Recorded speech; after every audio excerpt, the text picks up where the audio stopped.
Let YouTube do its thing.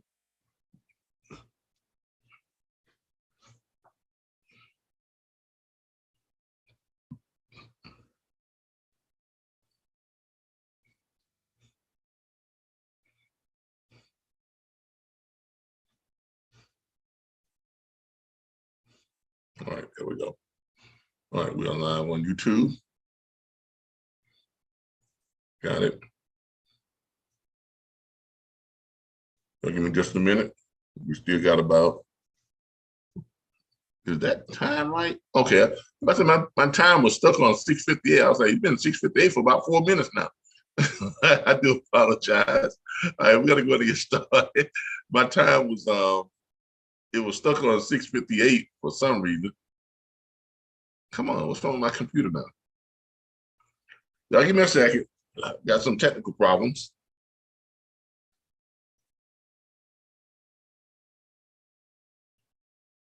Oh, come on, really?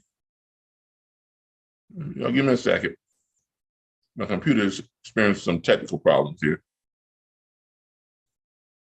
I'm not sure what's going on right now.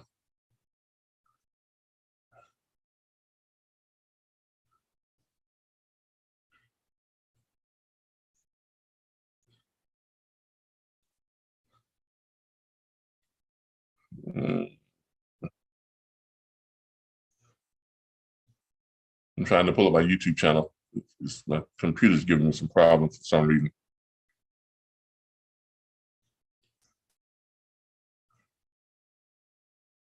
All right, here we go.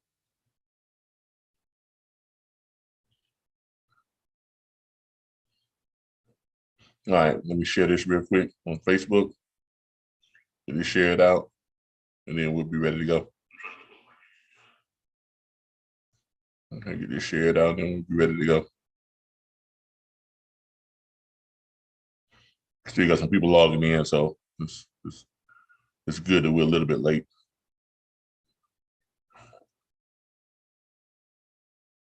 Gonna give this dude a nice fan. Make sure you mute your mics.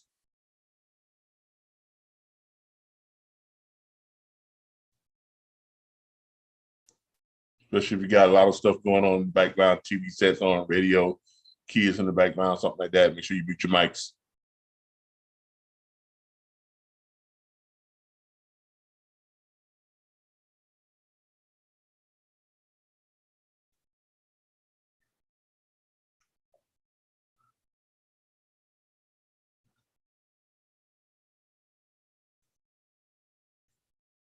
All right, we got everything shared out, so let's get started. We got 3 people watching on YouTube right now, so let's go ahead and get started and get this kicked off. I'll give me just a minute. Where's my Zoom stuff at now? Now I can find my Zoom. Oh, come on, really? This computer.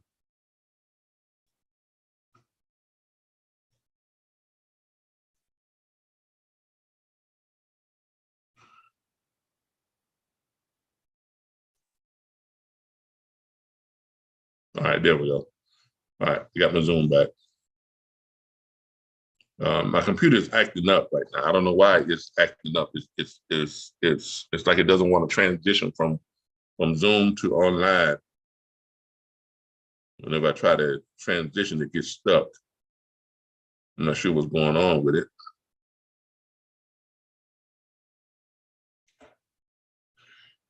All right, give me a second. If y'all lose me, don't go anywhere. I'll be right back. I'm just trying to get my computer. It's really acting up right now. I mean, like something terrible. Just doing its own thing. All right, I think I got it taken care of. I think I got it taken care of. All right, I'm going to start my recording and we'll get started. I do apologize for the delay. Okay, everybody can hear me. Let's go to the recording. Well, we don't really have to record because we're recording on YouTube. All right. All right. All right. Good evening, everyone. This is Calvin Butler with the RBBS Logistics Learning Centers and the National Dispatchers Network. And it is Thursday. Welcome to my family room here. So I want to welcome you all.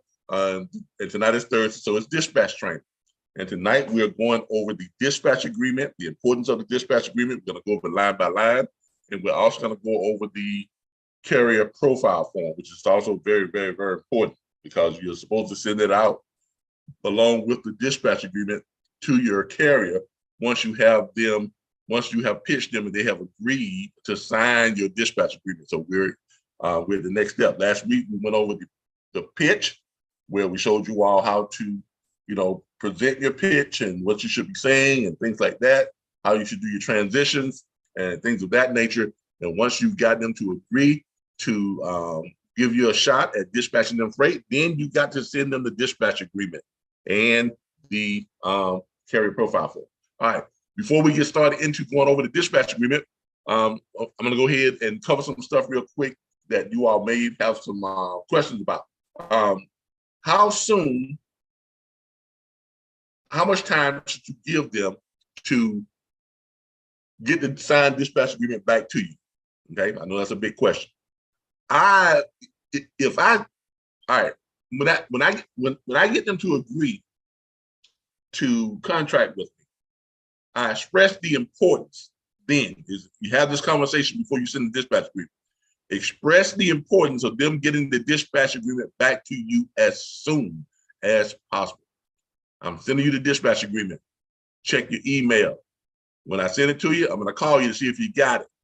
Call and see if they got it. So, yeah, I got it. You go ahead and if you do me a favor, go ahead and pull it up right now and go ahead and fill it out, sign it, and send it back to me right now. While I got you on the phone. That's what I do. Okay, that's what I do. If for some reason they absolutely cannot do it right at that moment, let them know that it is vital that you get that dispatch agreement back to me and the carrier profile form back to me within the next few hours, because I want to go ahead and find you some good paying freight and get you something ready for tomorrow morning, or get you something ready for later on the day, or whatever the case may be. Make it a big deal. Make it urgent. Okay, create the urgency for getting the dispatch agreement back. Now, if for some reason you all are not doing that, you just sending the dispatch agreement out and you're kind of waiting on them to send it back, do not wait more than a day to call them back. Because matter of fact, I don't even get a half of it in cases like that. If I send it out and I just can't get in touch with them, but I send it out to them, the next morning, I'm calling. Okay? Hey man, I'm looking at a lot of great paying freight. Last time I talked to you, using Dallas, Texas, I'm seeing a lot of great paying freight here leaving out of Dallas this morning, but I don't have that dispatch agreement. Well, what kind of freight you looking at? I can't discuss that with you until I get a dispatch agreement. You know that. Okay? We're not legal yet because we don't have a dispatch agreement. Once we have a dispatch agreement, then I am legally your dispatcher. I am legally your bona fide agent. I can't share freight, rates or where freight is coming from or anything like that until I have you on the contract, because that violates what? The statute. Okay? So stress the importance of getting that dispatch agreement back. Stress the importance of it. All right. We're also going to go over the profile sheet. Before we get started now, I want to make a couple of announcements. We just brought on a new consultant with our RBBS corporate consulting team, Miss Connie Turner. She is our new junior consultant. She got her RBBS affiliate link today.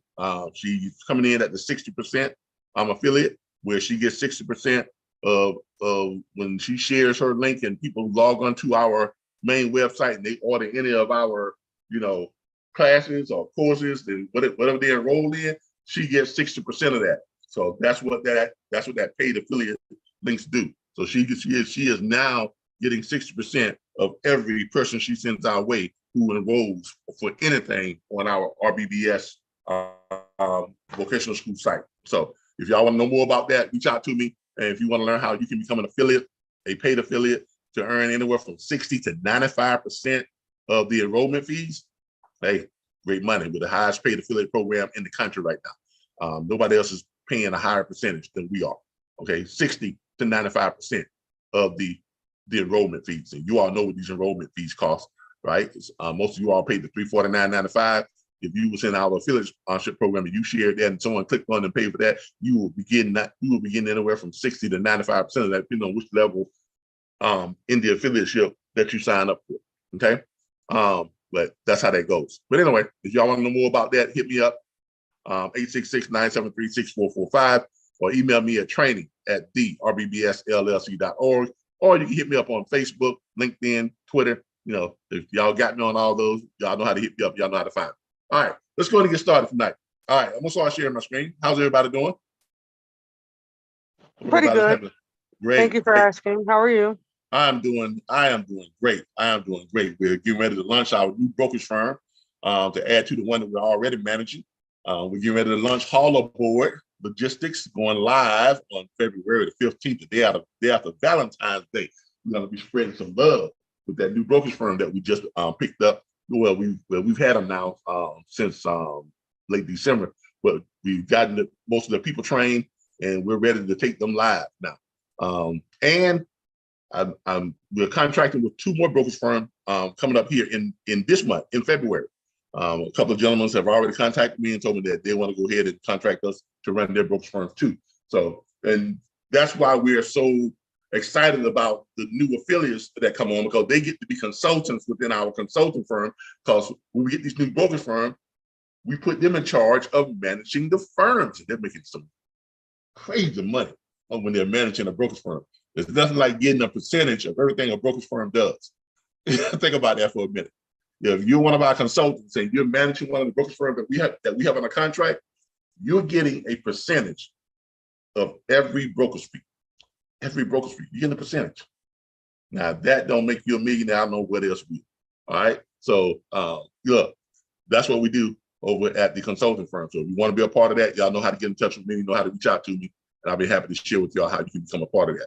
All right, let's go and get started. Tonight, we are doing dispatch training. So we are here with the National Dispatcher Network on our website. This is where everything goes down. For those of you who want to learn how to dispatch your freight and freight from home, to run your own dispatch firm, we provide you with all your tools, resources, training, and support. This is where you have all your tools, resources, and stuff. This is the back office tools and resources area. Tonight, we are going over the dispatch agreement. Now, the dispatch agreement is going to be found here under agreements, forms, and documents. That's where it's going to be found at. If you're looking for it, all you have to do is just take your cursor and just let it sit over one of the placements there, and it'll tell you what that is. Like this says workflow, okay? If you click to the right, it goes to the left. You click to the left, it rotates to the right, all right? So that's how you do it. Click like that, it rotates around. Put that over there, that's the broker. That's the broker's agreement and contract. Click again, you got another thing there that says carrier profile form. Now, we're going to be going over this tonight too, the carrier profile form. So we are going to be going over this. But first, we're going to go over this right here, the dispatch agreement. There it is right there, service dispatch agreement. Everybody know how to get to it. Everybody know how to use the Rolodex. That's how you use the Rolodex. And if you want to know what that is, just put your cursor there and let it sit, and it will pop up and tell you what that is. So we're going to go over the dispatch agreement tonight. All right. Can somebody tell me what is the importance of the dispatch agreement? What's the purpose of a dispatch agreement? To have a contract as a bona fide agent. Exactly. All right. As the statute states, you are not legally a bona fide agent until you do a couple of things. Okay. One is you must have a pre-existing agreement with a carrier for a continued relationship, find said carrier suitable freight, persuade the said carrier specific criteria. That's the dispatch agreement. Okay, that's that. That's that agreement that they're talking about in the legal language that I just gave you all. That's how it's written in the statute. That's the agreement that they're talking about. Okay, so for that continued agreement with a carrier. That's the dispatch agreement. That's the agreement that they're talking about. Here it is right here. We're pulling it up now. All right. Now, remember, if you're pulling this dispatch agreement up in the back office, okay, did everybody see where I found where I got that dispatch agreement from?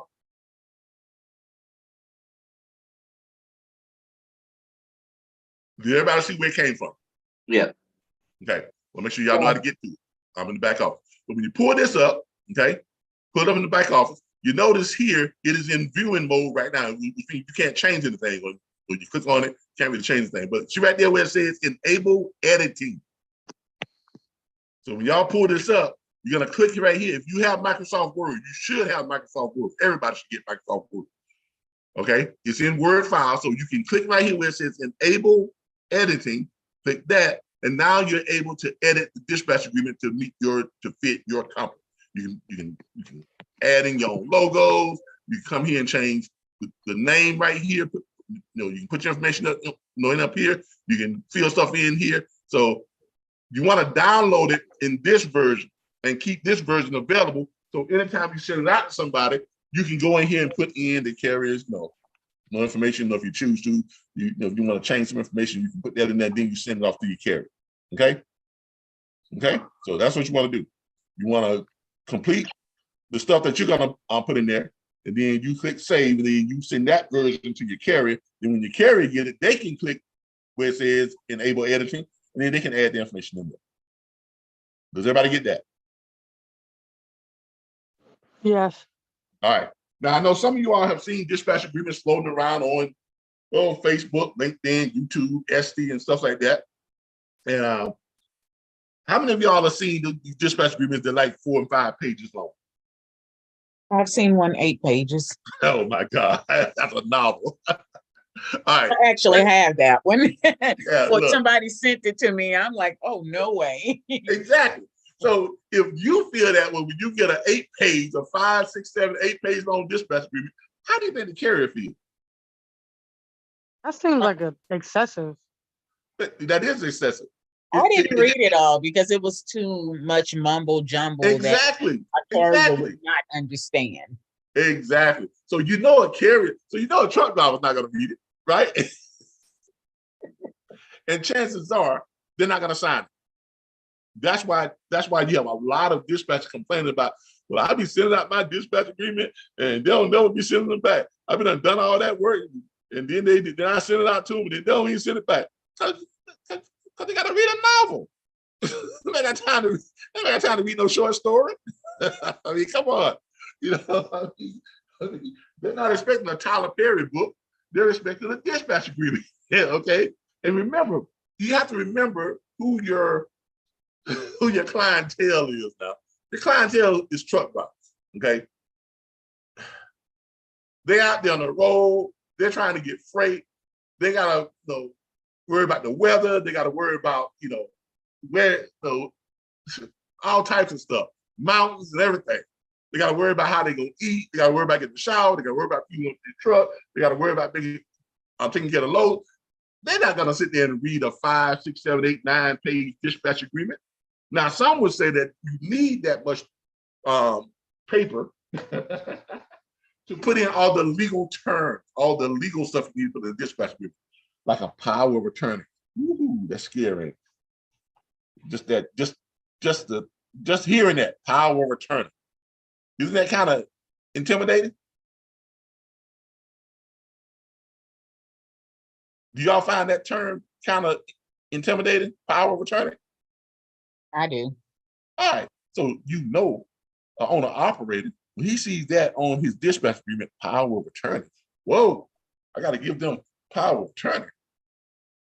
Okay, that's what scares a lot of owner operators off. Okay, there is a such thing that's called implied legality. I want y'all to remember that phrase. It's called implied legality, implied power of attorney. A lot of great short legal contracts have a lot of implied legality, phrases in it. Okay, you don't need a whole page of a power of attorney that explains what a power of attorney is. That goes through it step by step. I mean, come on, that's another whole agreement by itself inside of a dispatch agreement. Okay, y'all see how short this dispatch agreement is? That's it. Yep. Yeah. That's it. All right. That's it. If I didn't have spaces, it would even be a half a page. Okay. But about 90, this is gonna get, when you send this dispatch agreement out, 95% of the people who get there are gonna immediately send it back to you signed.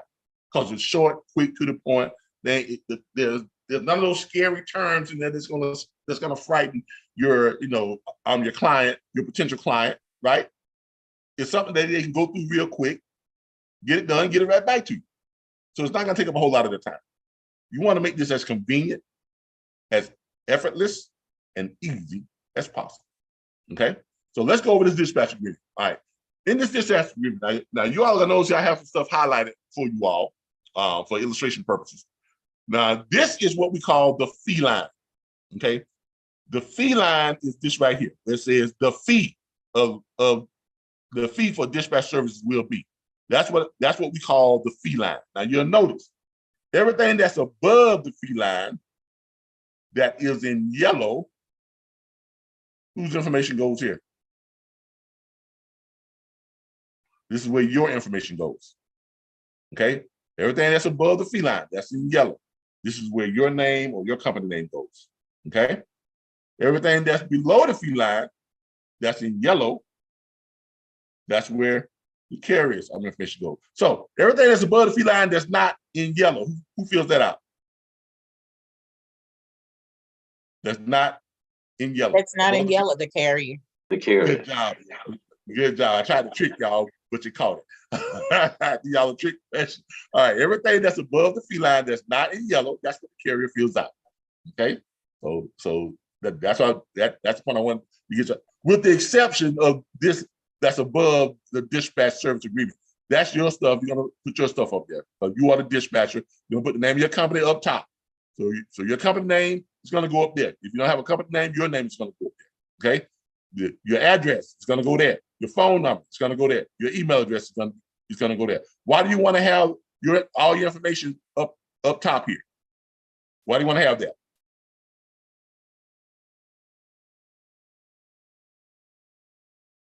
Because it shows that you're their dispatcher and it's your information.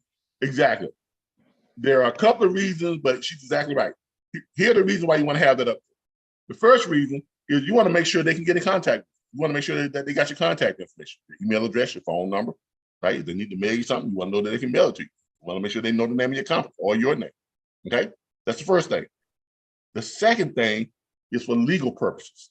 If you ever get into a contract dispute, it is very apparent at the very top of the agreement, right, who they have a contract with, right? But off bat, there's no need to search to, let's see, okay, well, yeah, you got a contract with this person, their address is there, their phone number, yeah, that's that person, you got a contract with them, okay?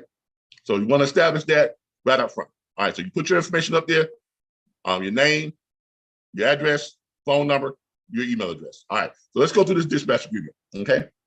Dispatch service agreement, very big, bold, capital letters there. Carrier information goes there. The trucking company or the owner of the trucking company, so their name goes there. The owner of and or driver of truck number, the truck number goes there. Of the carrier, a licensed motor carrier, MC number, the MC number goes there, and or DOT number, it goes there. Okay, very important that you get the MC number and the DOT number. Very important. Okay.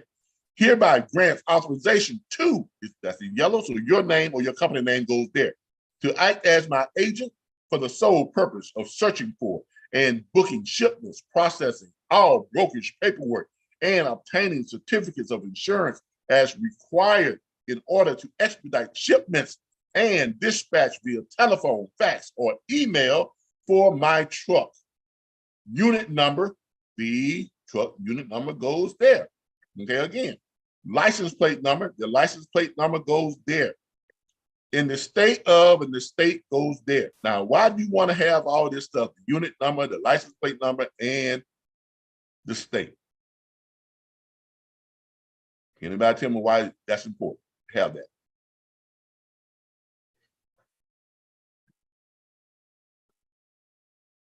So they be legit to drive, like state to state?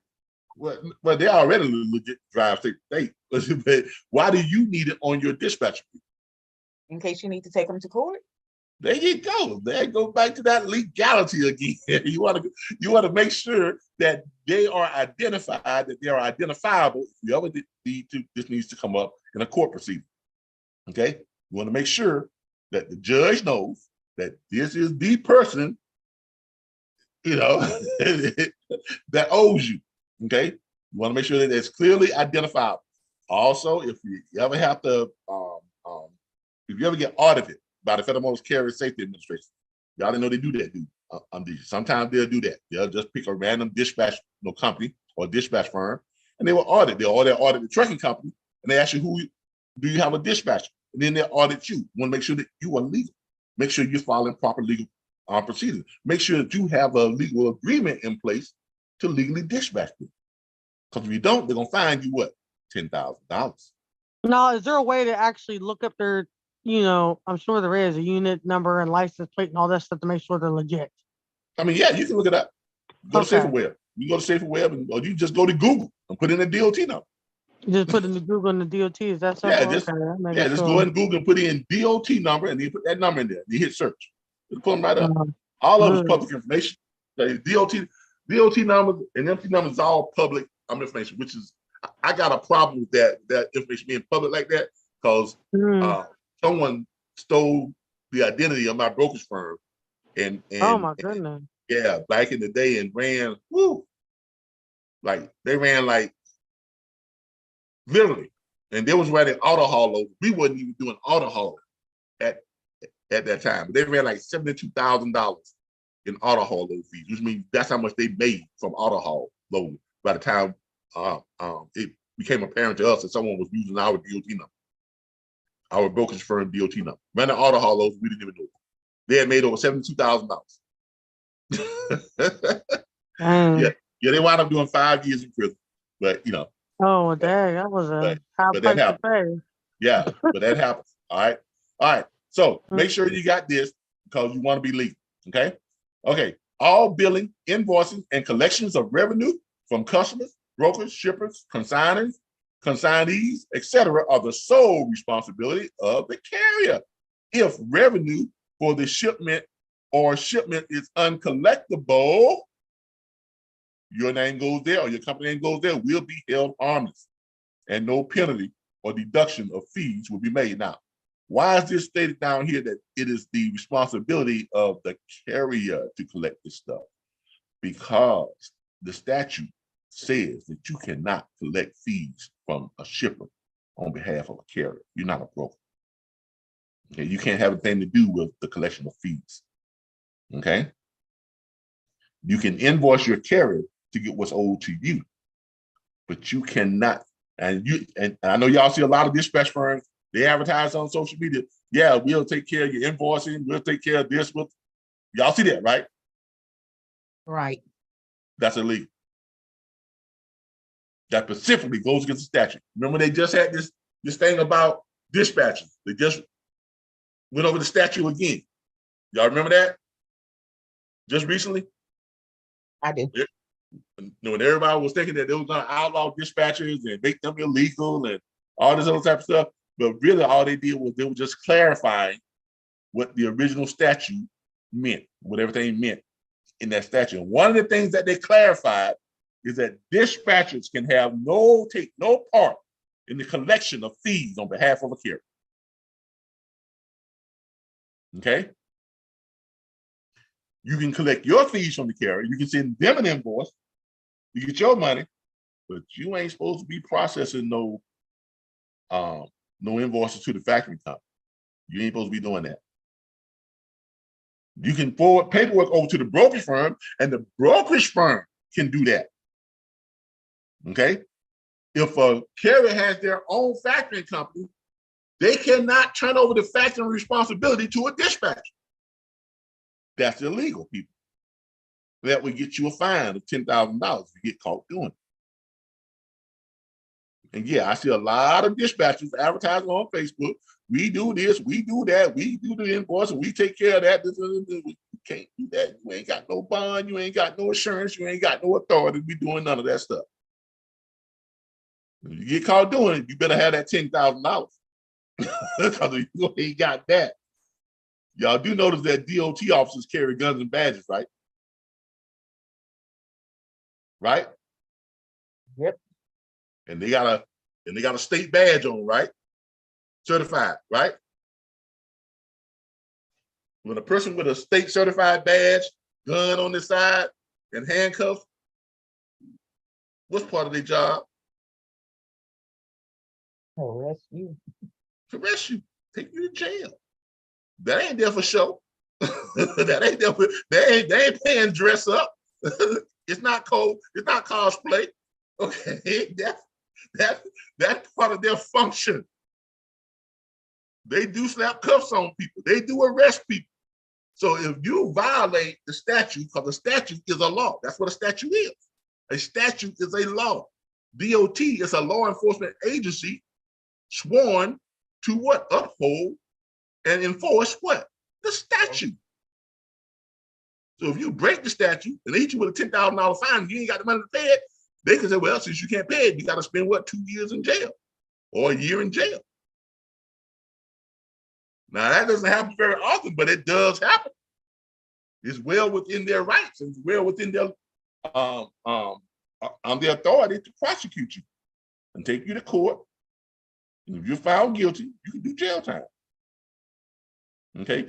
People don't take this side of the business as serious as it should, but this is a serious business. It really is. And you all need to understand that. All right. So let's make sure that you all are following the guidelines of the statute and you just being legal. Okay. All right, you cannot be held harmless. Okay, you will be held harmless, and no penalty or deduction of fees will be made. The carrier agrees to maintain all proper licenses and permits to conduct business as a motor carrier in the area of intended operations. Additionally, carrier agrees to maintain liability and cargo insurance at the amount set forth by the home state of the carrier. It's in yellow here, so your name goes here. Your name or your company name goes here. Will be held harmless. Again, now, you have 2 held harmless clauses. Remember I told you all about that? I told you all about the implied legality. When you got a held harmless clause, you got 2 held harmless clauses, and you also, coming up, you're going to have an implied power of attorney. So this is the second held harmless clause, okay? Where we go? Additionally, carrier agrees to maintain liability and cargo insurance at the amount set forth by the home state of the carrier. You or your company's name goes right there, will be held harmless in the event of any and all claims. The carrier agrees to maintain an account with an internet load board service in the name of the carrier with your name as the point of contact for dispatching purposes. That is your first indication of an implied power of attorney, right there. Bam. That's the first one. All right. That's your implied power of attorney right there. Okay. All right. So you got the right language there. You don't need a long, drawn out dispatch agreement. You just need the implied language that gives you the authority to do what you need to do legally to dispatch them freight. Okay. All right. Then we hit the fee agreement. The fee for dispatch services will be 10%. Why do I suggest you all charge 10%? And you now remember, you all can charge with what? Because it's your business. I can't tell y'all what to charge. I can only suggest what you should charge. But why do you all think I suggest you charge at least 10%?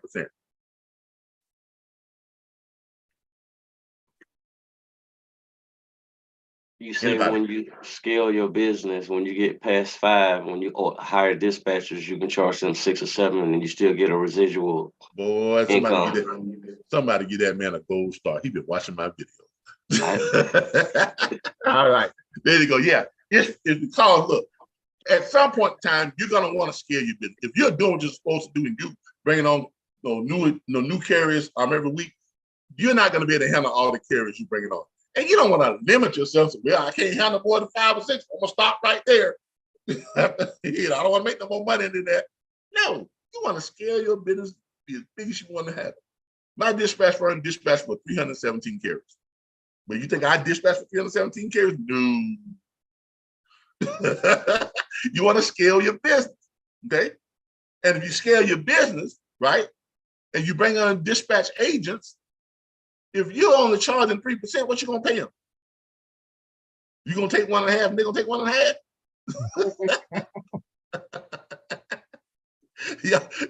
Y'all both be out there side of the road with a sign.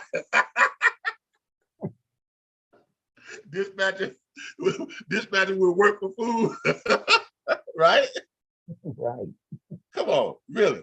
All right, so do charge at least 10%. Okay. Now I don't recommend a whole lot more than 10%. I've seen some dispatch firms charge 12%, but you better be good at what you're doing. That's why I train you all the way I train y'all, because you all should be good at what you do. And you should be worth that 10%. Okay? Because that allows you to be able to expand and scale your firm. Right? So you can pay someone, when you bring someone in, you give them 5, carriers that you've been dispatching for, and you give them those 5, you can also go along with those 5 a good pay scale. You're gonna pay them either 6 or 7%, you're gonna take 4 or 3%. Then you're gonna go back here, I need you to do best what? Get you 5 more. Then you're gonna hire your dispatch agent. After you dispatch those 5 for about 2 or 3 weeks, you get them used to how your firm dispatches, right?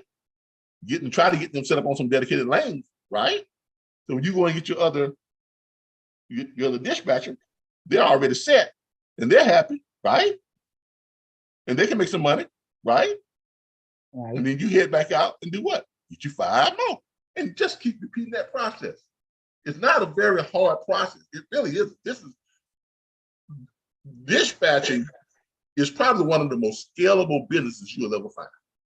The most easily scalable businesses that you'll ever find, if it's done correctly. Okay? It's not hard to scale this business. It's very simple, very easy to scale this business. Okay? I mean, if y'all do what I did inside of a year, you should be, now, mind you, you're gonna lose some clients, but you're also gonna gain some clients. So no one in this business retains 100% of all their clients all the time. So I'm not gonna blow smoke at and say, yeah, you're gonna get 50 and then you're gonna always have the same 50. No, you're gonna lose some. So some of them may even go out of business. Some of them may even have an accident. So I'm done with this, man. Some owner operators may say, I'm retiring, or some just may get disenchanted and want to go a different route. So yeah, you're gonna lose some of your clientele, but that's why you're always doing what? Making what? Those 50 pitches, right? Right. To bring in more clientele, right?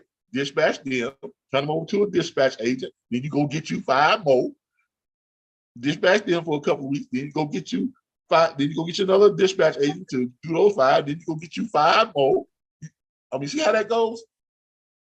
Now, over the course of a year, if you're doing that the way I've laid it out to you, if you do what I did for that first 9-10 months, when I was doing my dispatch firm, that's how I got all my clientele.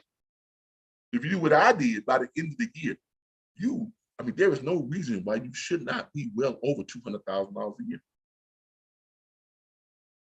I'm telling you, if you do it that way, there is no reason why you should not be over $200,000 a year and maintaining somewhere between 50 and 100 trucks or owner operators that you're dispatching on average. Okay? But that's how you scale your business. All right? All right, back to the dispatch agreement. All right, the fee line. The fee for dispatch services will be 10% of the gross revenue of each shipment with no minimum charge. As loads are picked up, an amount equal to the above stated percentage will be payable to who? Below the fee line, it's not in yellow, so it's going to be to who? To you. Because up here, the yellow was where your stuff goes. Right. Down here, the one that wasn't in yellow was where the carrier stuff goes. Now you're down here, this is where your stuff goes. That's not in yellow. Okay.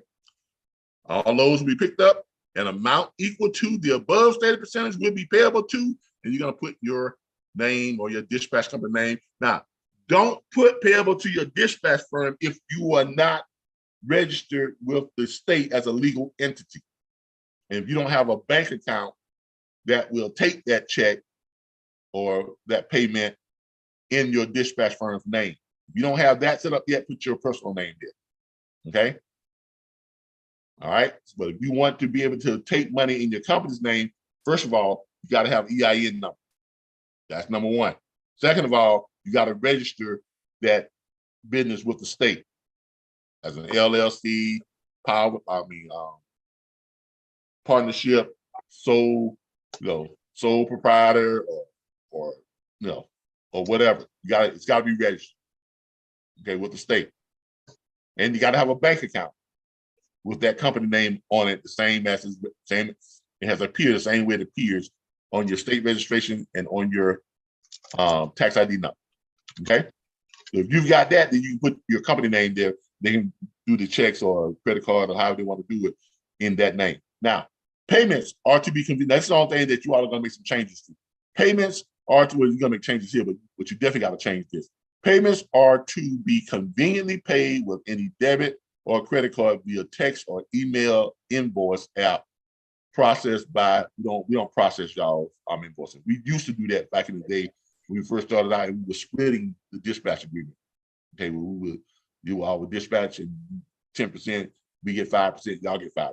But we started showing y'all how to run it yourself and scale your own business. You had to have money to pay your people. So we stopped doing your invoicing, but y'all do your own invoice, because we don't collect any money from you all. We just collect our little $39.95 a month, right? So we don't collect, half of the dispatch we get, boy, y'all keep 100% of your own dispatch fees, all right? So you can change that to, if you're using Square, that's going to be processed by Square invoice, processed by Square invoice. If it's done through PayPal, processed by PayPal. If it's done through QuickBooks, processed by whatever invoice processing you're using, that's what you're going to put there, okay? Please provide your SMS, cell phone, text, number here. It's in yellow. It's below the fee line. Whose cell phone number and stuff goes there? The carrier. driver. The carrier, exactly. All right, so their information goes there. All right, your email here, that goes there. Make sure you put the email address. Either party has the right to end this agreement without cause at any time with 7 days notice by written request. Upon cancellation, any unused funds remaining in the deposit account will be refunded to the carrier within 2 business days without penalty. Why is that? Why is that worded like that? If any unused funds remain in the account. Can anybody give me a reason why we would word that like that?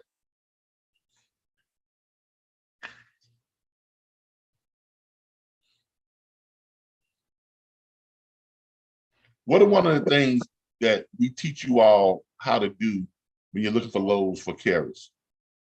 What's the main objective? To get them on what? Dedicated lanes.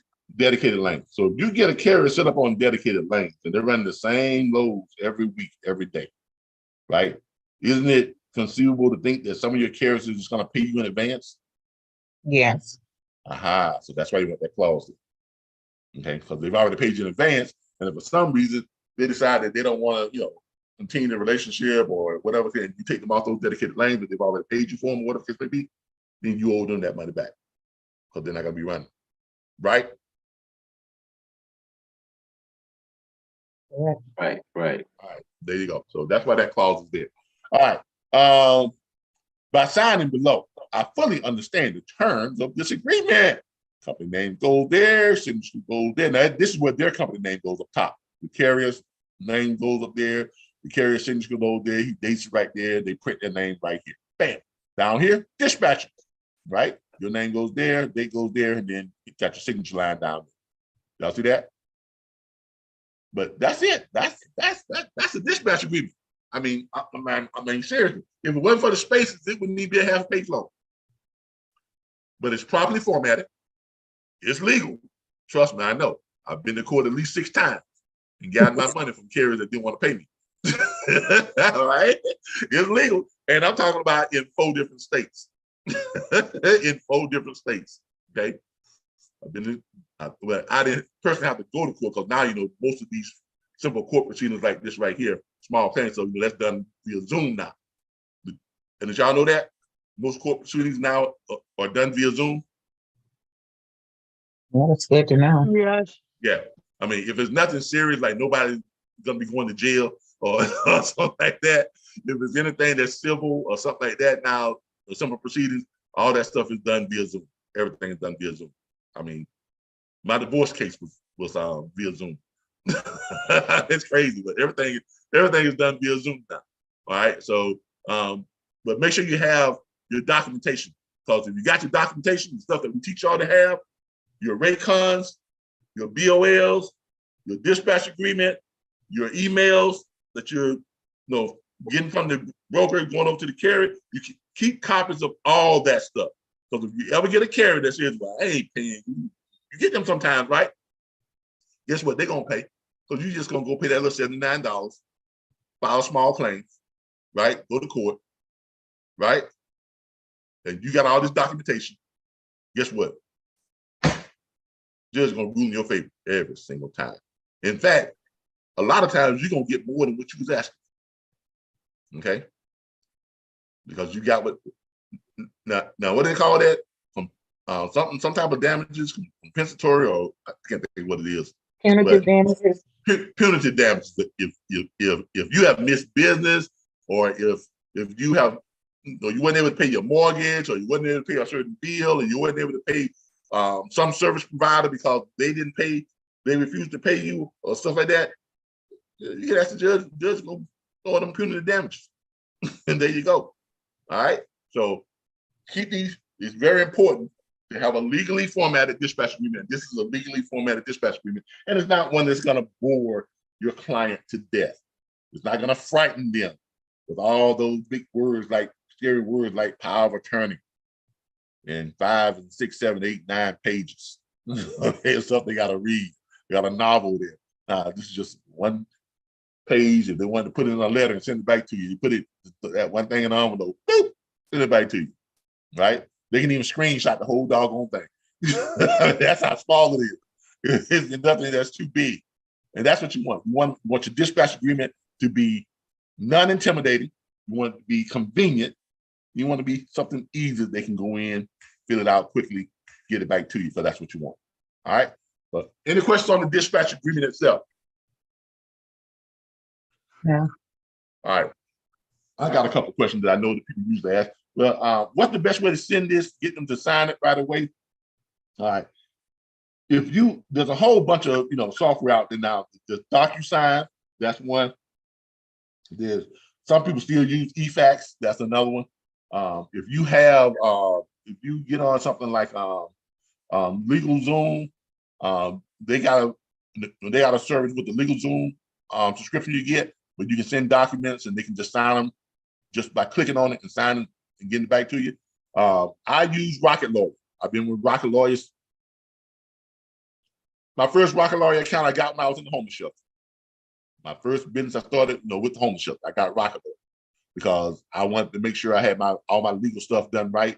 And so all my contracts, everything's done through Rocket Lawyer. I've been with them for a long time. $39 a month. That's what it's costing. Rocket Lawyer account. And I can create all my documents. I can create them in Rocket Lawyer. I can create trademark agreements, all kinds of stuff through Rocket Lawyer. And I can send documents where they can just click it, sign it. They can pull it up on their cell phone, click it, sign it, click it, put stuff in. If you got a nice cell phone like an iPhone, just touch and stuff like this, or you got a tablet that you can touch, they can click it, pull it up, and finger sign it right there on it, click it, save it, and send it back. Okay? Makes it real easy, real simple. So if you're looking for how to send it, or you can just send it by email, like this right here, Microsoft Word. All they got to do is click enable the editing. You can fill it out, and then down at the bottom, they can type their name in, but then they can transfer that name, that type name, they can make it look like a signature. Okay? So, technology. Gotta love it. All right? So that's the dispatch agreement. All right, that's the dispatch agreement. The next agreement that we're gonna go over, the other agreement that you gotta send along with the dispatch agreement, very important, is the carrier profile form. Okay?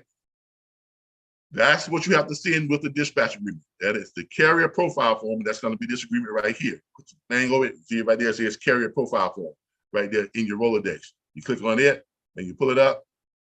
And there it is right there, carrier profile form. You click right here, go to link. It's going to pull it up.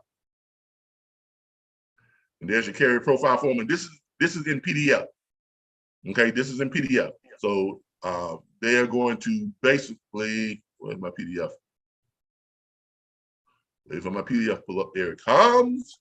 And there is my PDF. Coming up here shortly. I'll give it a minute with the transpose. All right, this is the carrier profile form, okay? You know, you can transfer this to a Word file and you can change it, you know, however you want to, but I have it in PDF and that's where it's pulled up. But basically you can just copy, I'm serious, and then paste it into a, what? Microsoft Word. Simple as that. Then you can make changes, send it to whatever you want to change. You want to put your logo in there, put your logo in there. Put your logo at the top of it, but you can just copy and paste it onto a Microsoft. That simple. And then you save that and you send it. Then they can go ahead and type it in on the Microsoft Word, just like you do on the dispatch group. They can type all this stuff in, type the name at the bottom, send it back to you. All right. Carrier profile form. Please fill out the profile as we discussed to better fill your custom needs. Now, there's an indication that you have that indicates that you all should have discussed this with them before you send it to them, right? Right. You all should have discussed with them how you are going to run them, okay? Mr. Carey, okay? The reason why my dispatch firm is so sought out and the reason why carriers really like what we do is because our goal, first of all, is to find you the kind of freight that you want. It's paying the kind of money you want to get paid, going to the places you want to go, pulling the kind of freight you want to pull, whether it be weight-wise, whether it's going-wise, whatever type it is, whatever the case may be.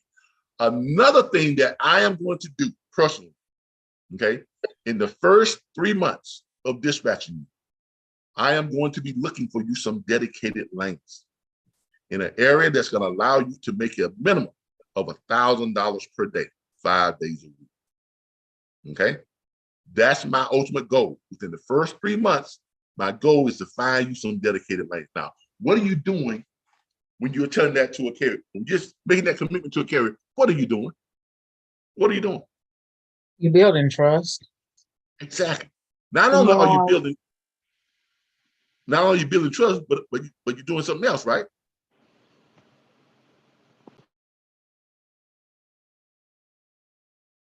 You're basically getting them to agree to stick with you for at least 3 months. That's true. Yeah. Right? Right? Right.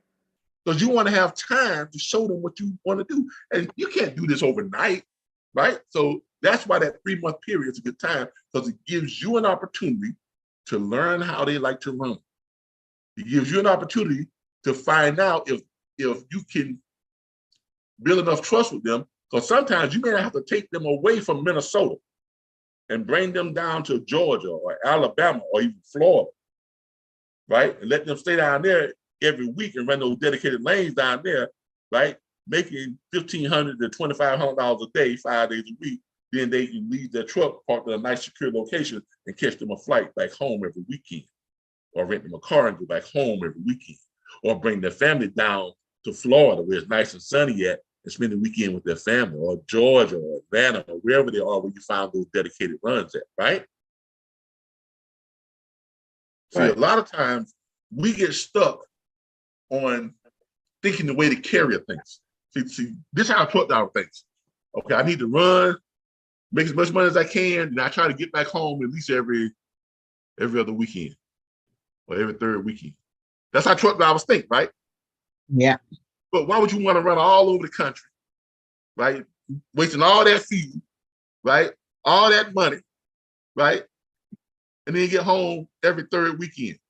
And you bring it home, what, less than $3,000 a week, $4,000, because you don't spend so much money in fuel and food that you're eating all these different places. Because that, when you traveling like that, going all over, you are spending a lot of money.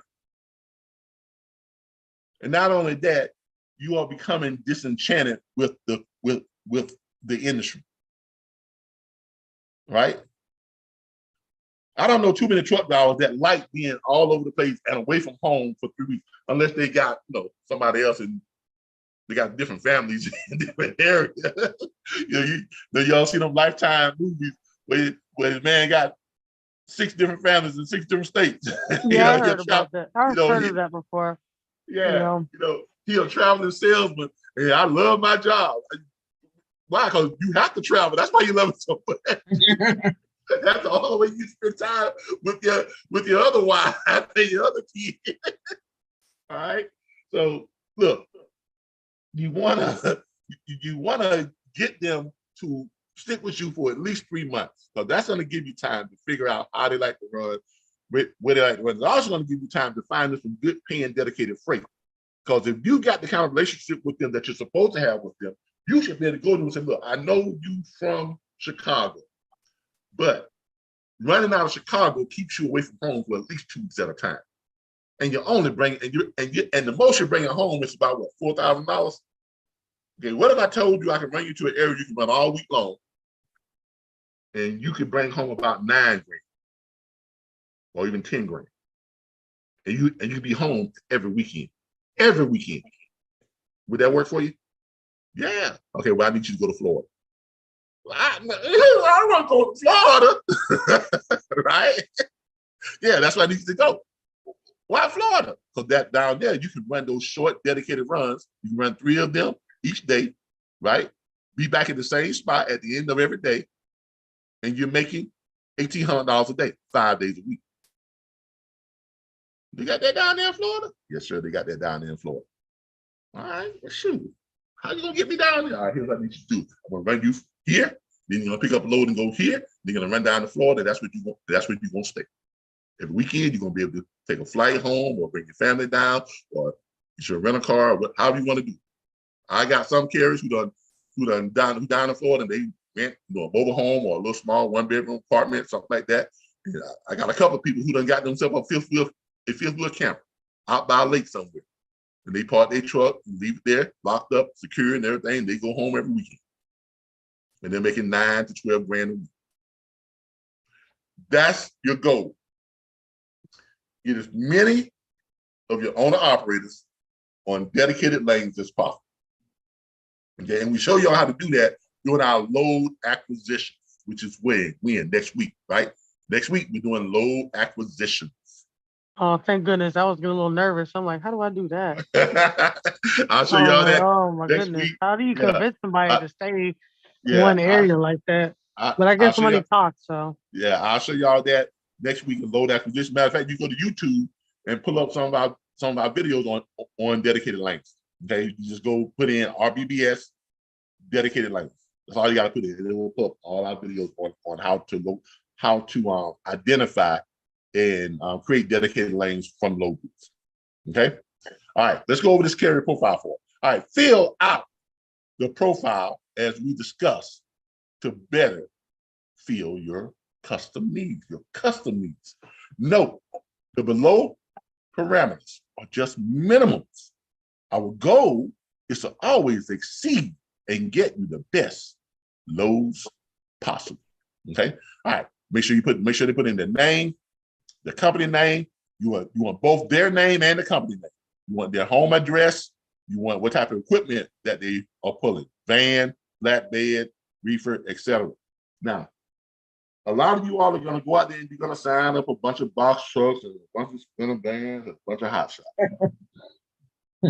Now, I'm on record as telling y'all I don't do spinner vans, I don't do box trucks, and I don't do hot shots. I'm on record as telling y'all, if you decide to do those, don't come to me asking me, how can I find freight for spinner vans, box trucks, and hot shots? I'm gonna tell you, so no vans, box trucks, or I don't hot do that. shop. Okay. I don't do it. I don't do it because it's a waste of time. It's a waste of time because if someone wants to be in trucking, they need to be in trucking. They need to be in a semi truck. They need to pull a reefer, a flatbed, or a what? dry van, or they need to be what? A power only, but they need to be in a semi-truck. It's a Because waste the of money and industry- time too, because the insurance, they pay the Exactly. same amount of insurance as they are for a Exactly. semi. And the loads on those don't pay worth the crap. Nope. And low boys don't really support that type of freight So why they keep doing that? because they get these trainers, they get these dispatch trainers, these freight broker trainers, and these trucking trainers and stuff that tell us, oh yeah, get in the business, just get you a pickup truck, get you a dually, and you can pull, get your 5-car trailer, you can pull auto haul, you can do this, you can do that, or just get you a sprinter van. And, you got to spend all that money on no big old truck. Get you a sprinter van and just move medical equipment and all this other stuff. But that's good. You can move medical, but you ain't gonna. A dispatch can't help you with that. Because when you get a sprinter van and you try to hire some dispatch, you're wasting that dispatcher's time. Because you can make money in a sprinter van. You can make money in a box truck, but you cannot ask a dispatcher to waste their time trying to help you make money. Because here's how you make money with a sprinter van and a box truck and a hot shot. Old-fashioned way. You got to go to these warehouses. You got to go to these mom and pop stores. You got to go to these liquor stores. You got to go to these grocery stores. You got to go to the fish houses and all this other stuff. You got to take your van or your whatever you have out there and shake hands with the owner. Say, look what I got. Look what I can put in it. Look, I got this refrigerator. Right? If you got some local runs that I can run and go back and forth on a daily basis, then I can do this for you. Let's sit down and work out a contract. A dispatcher can't do that for you. And the contract that you work out is not going to allow you to make enough and pay a dispatcher too. Y'all see what I'm saying? Yeah, seems like a waste of time. A headache, really. It takes a lot of time, right? So for them to come to you and ask you to spend that much time for a contract that's only going to pay you a little bit of money, it ain't worth your time. Don't do it. Now I'm telling y'all this, but mark my words. Some of y'all gonna call me in the next few weeks. Calvin, I need help finding some loads for my carrier. Okay, what kind of trailer you got? Yes, man, van. It's gonna happen. It happens with every class. Look, I'm telling y'all, it's gonna happen. And y'all hear me telling y'all this right now. But some of y'all gonna call me, telling me, I got this, I just signed up 3 clients. Okay. But I need help finding some freight. I need help finding freight. Okay, well, what you got? I got 2 box trucks and a sprinter van.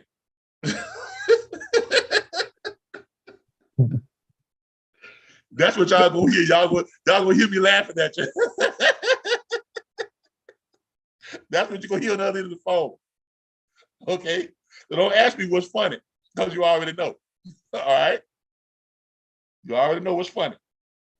So that's my advice to you. Now, as I said before, you're running your own business. You can do what you want to do. But I don't do box trucks. I don't do sprinter vans. I don't do hot shots.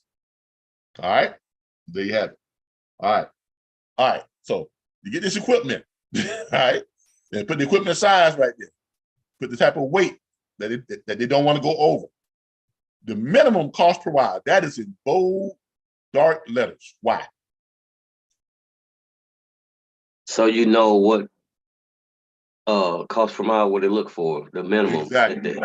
You don't want to go. Not only that, you want them to be obligated to that. So if they tell you 225, and you go out there and you find them some freight that's 225 and say that ain't enough. That's what you asked for.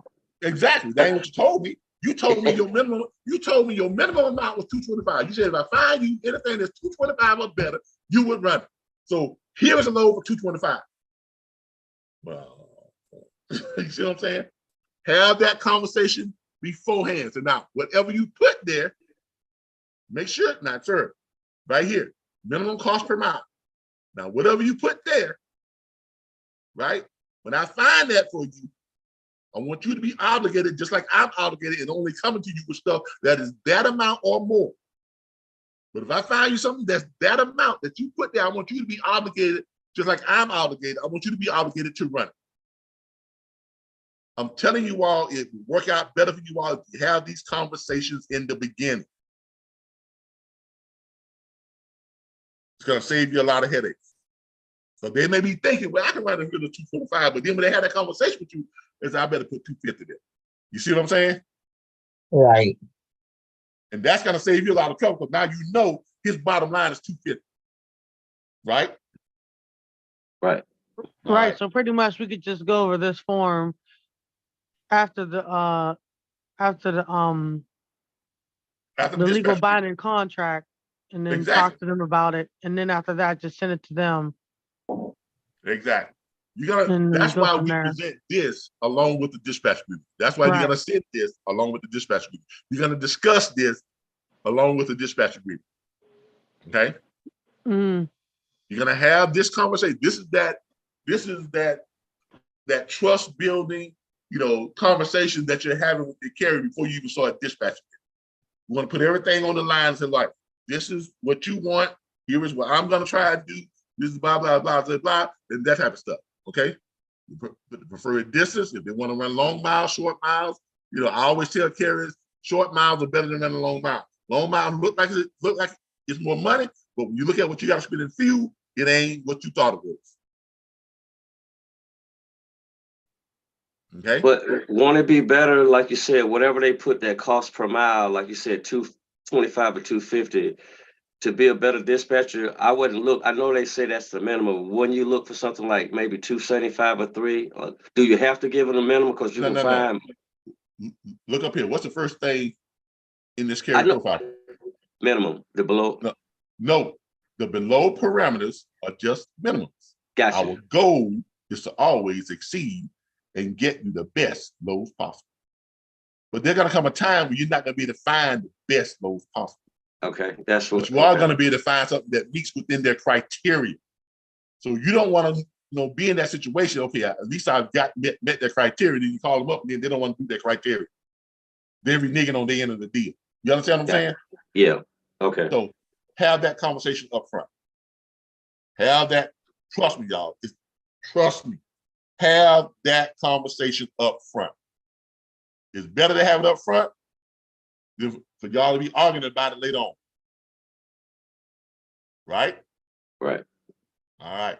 So you have this conversation right after you send them the agreement. Then when they send it back, that's when you had a conversation with them one-on-one. No, you have this conversation right after you get them to agree to the dispatch agreement. Okay, so I'm going to go ahead and send you the dispatch agreement. I'm going to send you a carrier profile form too. So I want to go over this carrier profile form. You send that to them. Say, okay, you got it. Yeah, all right. Let's go over this carrier profile form. Okay. Yeah, so you can kill two birds with one stone, pretty much. We get it all out in the air. Because once you sign a contract, they're going to be expecting you to start looking for stuff ASAP. Exactly.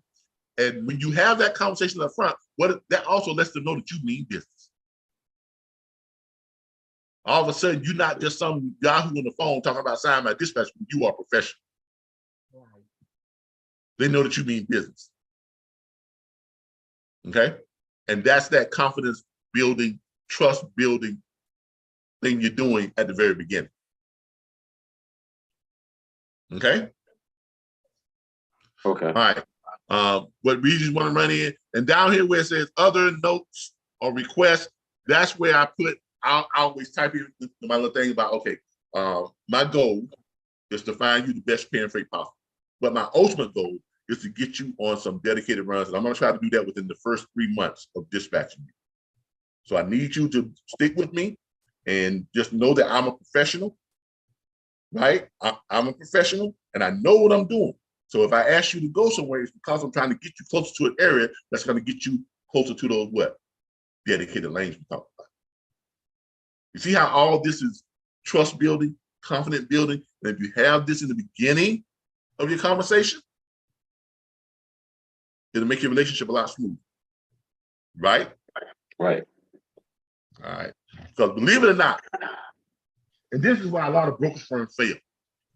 95% of all brokerage firms that get new brokerage firms are out of business within the first 2 years. about 72% of dispatch firms within the first 2 to 3 years, they're out of business. And the reason why is because they fail to realize that 90% of this business is sales. You got to be a salesperson. Because even though we're talking about a dispatch agreement and our carrier profile form, we are talking like salespeople, right? Right. Because that's what this business is, people. It's sales. That's what it is, sales. The only part of this business that is not sales is the driving of the truck. The truck drivers, they don't have to sell. You all have to be salespeople. Right? Because you're either selling the carrier or you're selling the broker. If you're a broker, you're selling the shipper, right? You got to sell. And the sooner you all get that through your head and start developing sales skills, the better you will be at this in this industry, on this side of it. Now, on the other side, when you're driving a truck or you're running your trucking company, that's not so much sales as this side is. Does everybody see that now? Yes, most definitely. Okay. You all are not so much in the trucking industry as you are in the sales industry. You're in the freight sales and the trucking and freight sales side of the industry. You're in the professional sales side of the industry. That's why I refer to my people with our freight brokerage management. We refer to them as corporate salespeople, because that's what they are. They're selling. They're going to corporations and they're selling. They're talking to shippers that's got billions of dollars worth of freight, and they're selling on the idea that our brokerage firms that we manage can help them move their billions of dollars worth of freight. They're going to big trucking companies that's got 50 trucks, 5,000 trucks, and they're selling them on the idea that our brokerage firm can supply them with the freight that they need to keep their trucks moving. It is sales. That's all it is. Wow. And once you all understand that and you embrace that, it's hard for you not to be successful. Right? Right. Because the very first thing you do is what? Sales. Hey, Mr. Owner Operator, how you doing? My name is Kenneth Lamar, and I own Lamar Dispatch, one of the best dispatch firms in the country. You mean to tell me you ain't selling at that point? Yep. You selling, right? Right. Let me ask you a question. How much money do you need to move your truck? You selling. You selling. You gotta sell. When you call Mr. Broker, Mr. Broker, how you doing? My name is Kay. I have my company is K Dispatch, and I represent Johnson Trucking Company. And I see a load that you got there, load number blah, blah, blah, blah. And I like them, and my carrier would like to have that. Okay. Tell me about your carrier. Oh, they're one of the best trucking companies in the industry. Always on time. They're gonna take care of your freight. You know, they got no accidents. You ain't selling. You selling. That's what this industry is.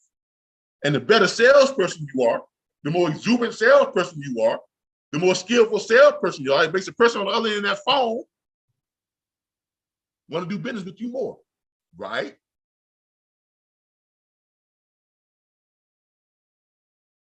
Right? Right. Nobody wants to do business. Somebody call them, I got a carrier, and they're looking at loan number 1005 coming out of Dallas. Yeah, they want that load. Man, if I'm a broker, I'm like, oh, dude, are you all right? I don't know if I want to do business with you. Is everything all right? Right? You making me sound like you've been in the carrier that I had 10 accidents already.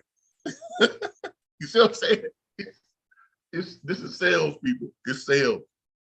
So, put your selling shoes on and practice your scripts and things like that, and practice, recording yourself doing the script, and practice all the features that come along with being a great salesperson. Because look, if you can learn that pitch the way I teach you how to do it, and if you pitch it the way I pitch it, with the facial expressions, the voice inflections, the leaning forward, leaning back, all the stuff that I teach y'all how to do, if you can learn to do that, it's going to be hard for you all not to make money.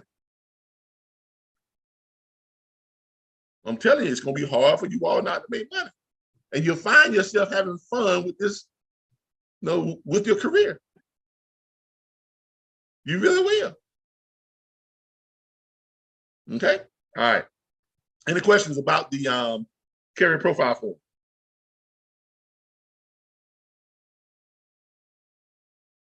All right. No questions about the career profile form. No questions about the dispatch agreement.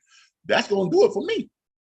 All right. Now, just to give y'all some updates on what we got going on. I'm at the company, the RBBS Logistics Learning Centers. As you all know, our new website is looking real good. Our vocational school site. Let me show y'all what that looks like here right now. Our vocational school site, we made some changes.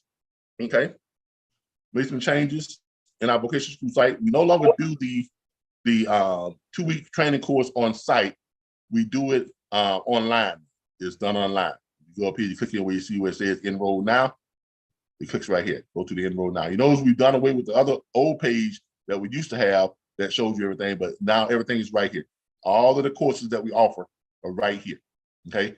We even added a freight broker starter kit for those people who want to know what it takes to become a freight broker. $29.95 per month. It gives you all the ins and outs of freight broker, what it's going to cost you.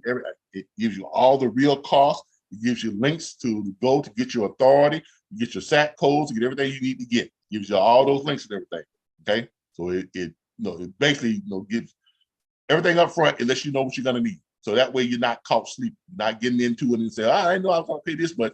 This little ebook lets you know everything you need to have and what it's going to take for you to become a freight broker. Okay.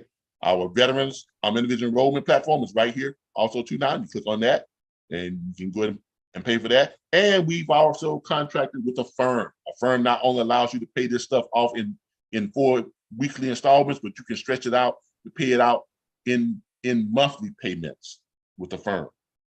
Okay. Except for this little $29.95, they ain't gonna stretch that out. All right, but with the firm, you can anything else here, you can go through a firm and you can do monthly payments. So the individual platform enrollment is still $349.95 plus tax, and it's $39.95 per month plus tax for your monthly subscription. This one right here gives you $100 off, it gives you $100 off or 10% off, whatever you want, or however you want to do it. But it gives you $100 off. The veterans enrollment is $249.95 and only $29.95 per month. That's for if you are a military veteran. We also have the corporate enrollment for those of you who have already started to scale your business. You got less than 10 employees. The corporate enrollment 1.0 is for you and up to 10 additional agents, all for the $699.95. Your monthly subscription fee is going to be $99.95 for all 11 of you. Okay, that saves money. You got your team already together. Instead of all y'all paying $349.95, you just pay $699.95. It covers up to 11 people, yourself and 10 more. And it's $99.95 a month. Covers all 11 of you. Corporate enrollment 2.0 covers up to 20 additional people. So it covers 21 of you. Okay. Same thing here. $999.95 is the enrollment for all 21 of you. And $199.95 is the monthly subscription for all 21 of you. Everybody has their own logins.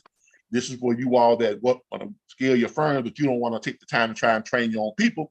So obviously you want your people trained the same way you were trained, so just let us train your people. Okay? We also have a corporate. That's pretty reasonable. Oh, it's very reasonable when you think about it. That's a lot of money. Saving a lot of time and money. Yeah. We also have a corporate enrollment unlimited. We don't have that on here, but we have an unlimited program. If you want that, sometimes look, I got more than 20 people, right? I need something that's going to cover all 30, all 40, however big I grow. We have a one for that one, but that one is outside of this. Call us up, let us know you want to do it. That one is $2,499.95 for the enrollment, and it's $299.95 per month, and it's just what it says. It is unlimited. You got 100 people in your firm. You can sign them up, pay that $2,499 and that $299 a month, and we'll train as many people as you got. They'll all get their separate logins. They'll come make use of the tools, the services, training, the whole 9 yards, just like you. Okay. And then We've got our freight broker agent training with guaranteed career placement and our dispatch agent training with guaranteed career placement at the end of the 2-week training course. It is a 2-week in-depth training. Training starts, it's different days, different months that we're doing it.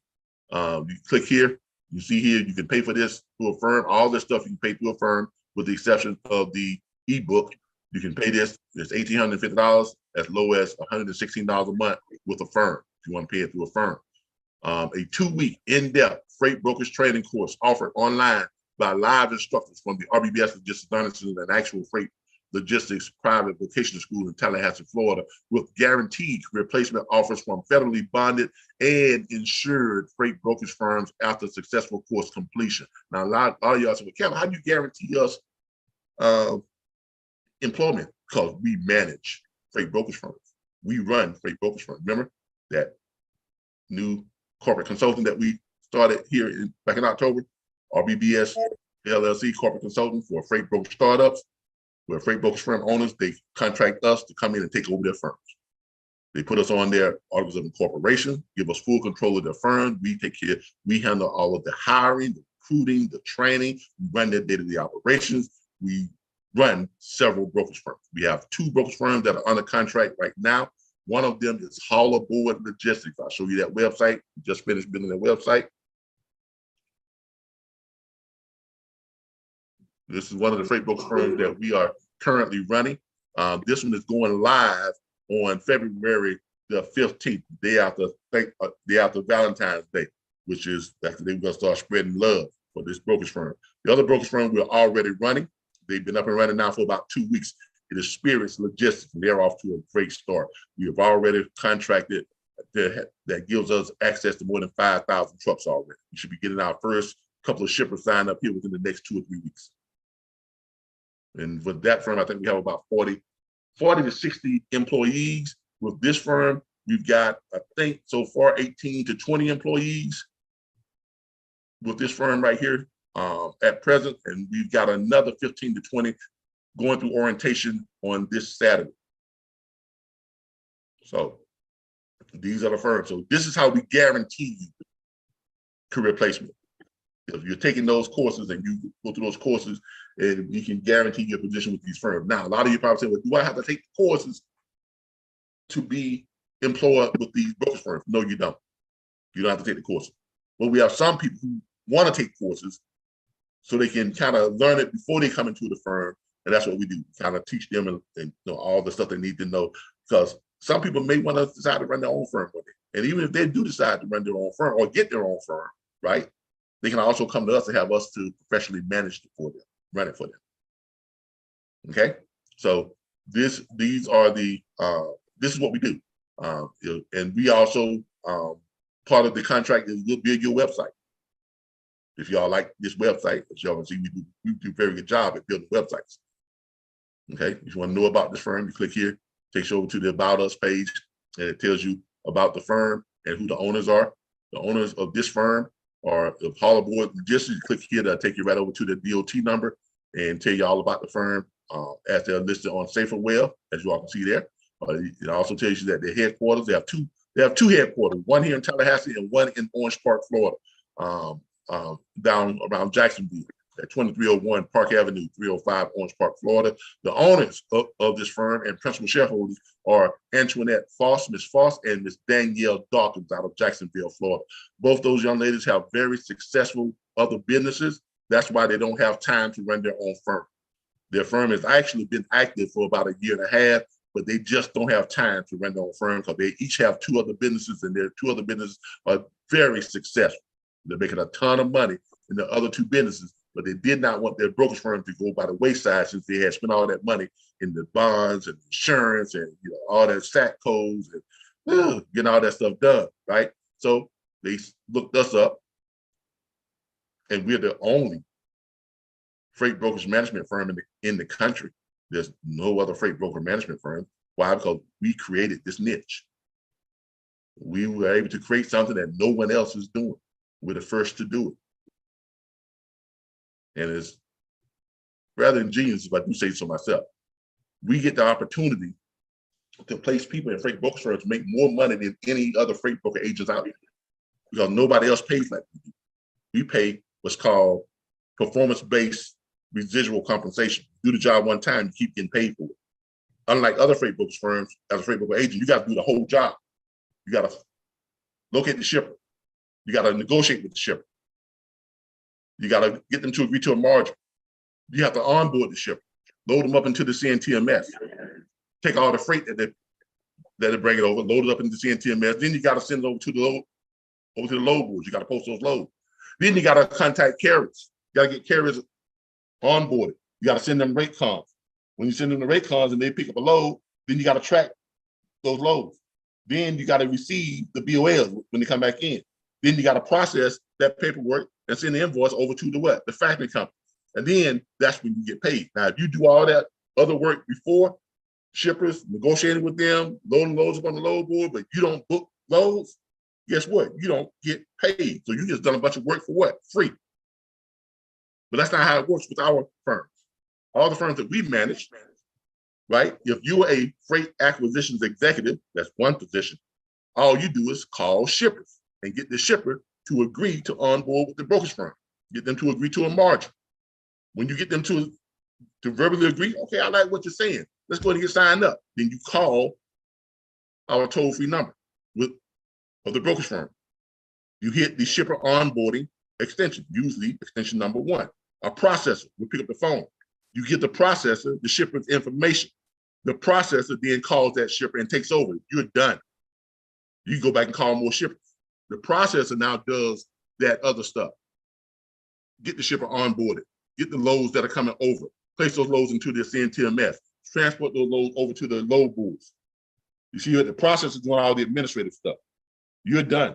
Now, because you got that shipper to agree to sign up, the processor, when they load that shipper up into the CNTMS, they list you as the account manager for that shipper. So every load that is booked from that shipper's account, you're going to get 7.25% of the brokerage fee for as long as that shipper is contracted with the brokerage firm and for as long as you are working for the brokerage firm. So if that shipper is only sending over just 100 measly loads a day, and the brokerage firm is only booking 25% of those loads, that's 25 loads a day. And the average brokerage fee is $600, which is about 18 to 20% of the load fee. That means your 7.25% comes out to be $43.50 times 25 loads a day. That's $1,096 a day, $5,936 per week, $286,000 a year. And you ain't got to book no freight. You ain't got to talk to not one carrier. You ain't got to do no paperwork. All you had to do was get that shipper to agree to onboard with the brokerage firm. That's called performance-based residual compensation.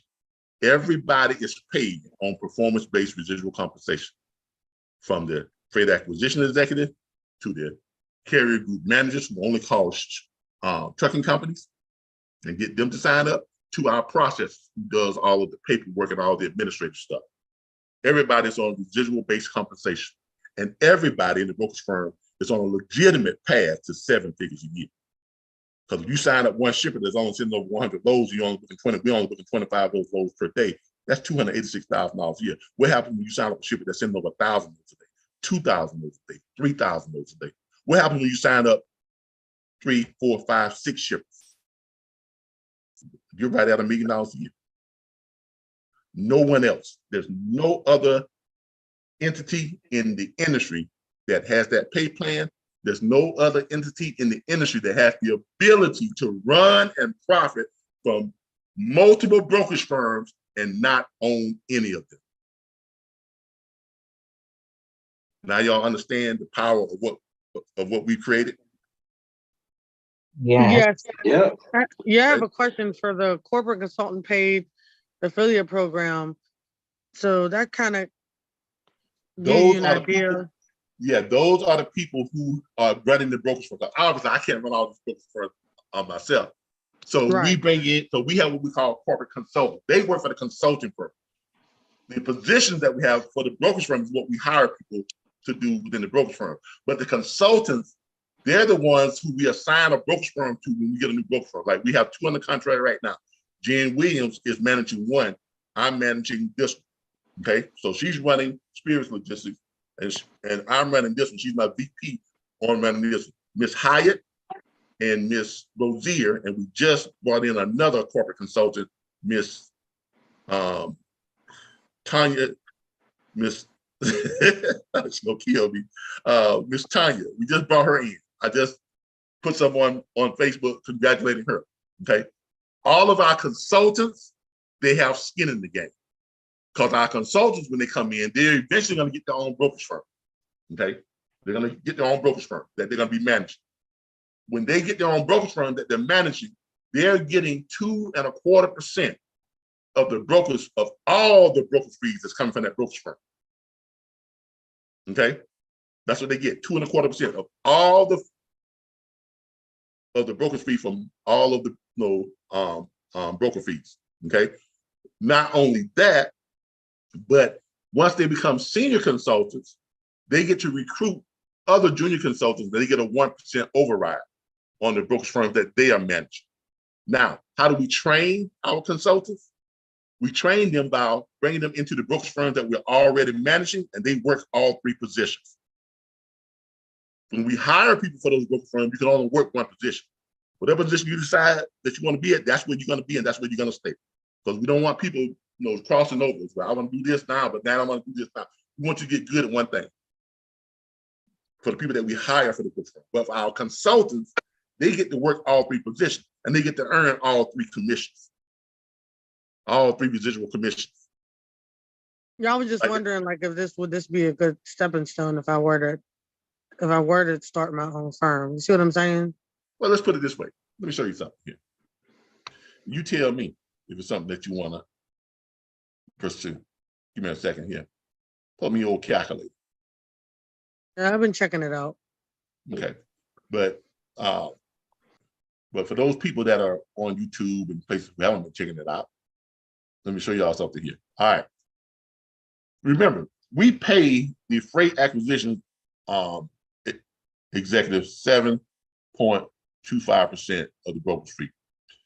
We pay the carrier group manager, they get a max of 20% of the brokerage fee when any truck from their carrier group runs a load. If they book, they book the load themselves, they get 20%. If a truck from their carrier group, whether they sign up a trucking company that has 500 trucks or 5,000 trucks, all those trucks are part of their carrier, because they're on the same DOT number. Any truck that runs a load from their carrier group, they're going to get a minimum of 10% of the brokerage fee. That's if they don't book it themselves. They just go to the load board and find one of our loads, and they book one of our loads. Guess what? They're going to get 10% of that brokerage fee. Now, if they book the load themselves, they're going to get 20% of the brokerage fee. All right. And our processors, they get 1.5% from the shipper side if they're the one that onboarded that shipper. When that person calls them up, say, I got a shipper that's been on board. If they process that into the CNTMS, they're listing themselves as a processor for that shipper account. If they process a carrier group, I'm into the CNTMS, they're listed as the processor for that carrier group. So they're getting a total of 3%. All right, so that's plus 3%. So that means they get those separately, 7.25%, max 20%, and 3%. But a consultant, because we train them by them working in the brokerage firm, and they're doing all 3 positions. So by the time they get their own brokerage firm that they're managing, they know all 3 positions, so they know how to run a brokerage firm. They know how to train the other people to do their job. All running a brokerage firm is training people to do their separate jobs. That's all it is. Because once you got good people trained at doing their individual job, the brokerage firm is just makes money, right? So they get to work in all 3 positions, which means they earn all 3 what? Commissions, residual commissions. So if they sign up one shipper that's in over 100 loads per day, remember we're using those, we're only booking 25 of those loads. We're gonna use the same 25. If they sign up one carrier group and they're booking just 8 loads, they're booking 8 loads on 8 of those trucks, right? But let's just say if their carrier group books 25 loads, we're using the same 25 loads, right? Not 25, 50, we're saying it's the same 25 loads. If they process in a shipper and they get into 1.5%, they process in a carrier group, they get in 1.5%. So they're getting a total of 30.25%. And we're going to use that same brokerage fee. That little $600 brokerage fee, right?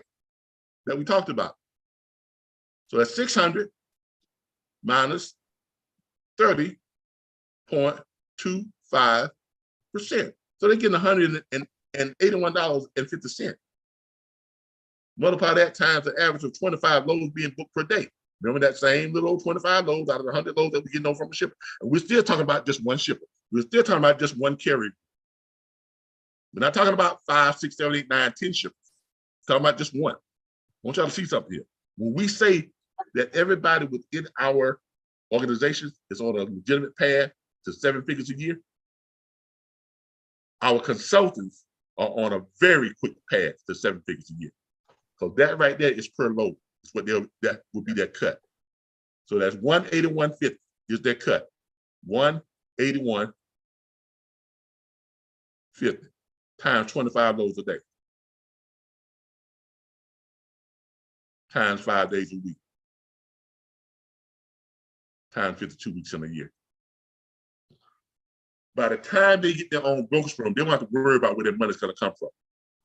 They'll be able to focus solely on managing that firm, because it takes about 2.5 to 3 months to get a firm up to profitability. So they got to recruit, hire, and train these people.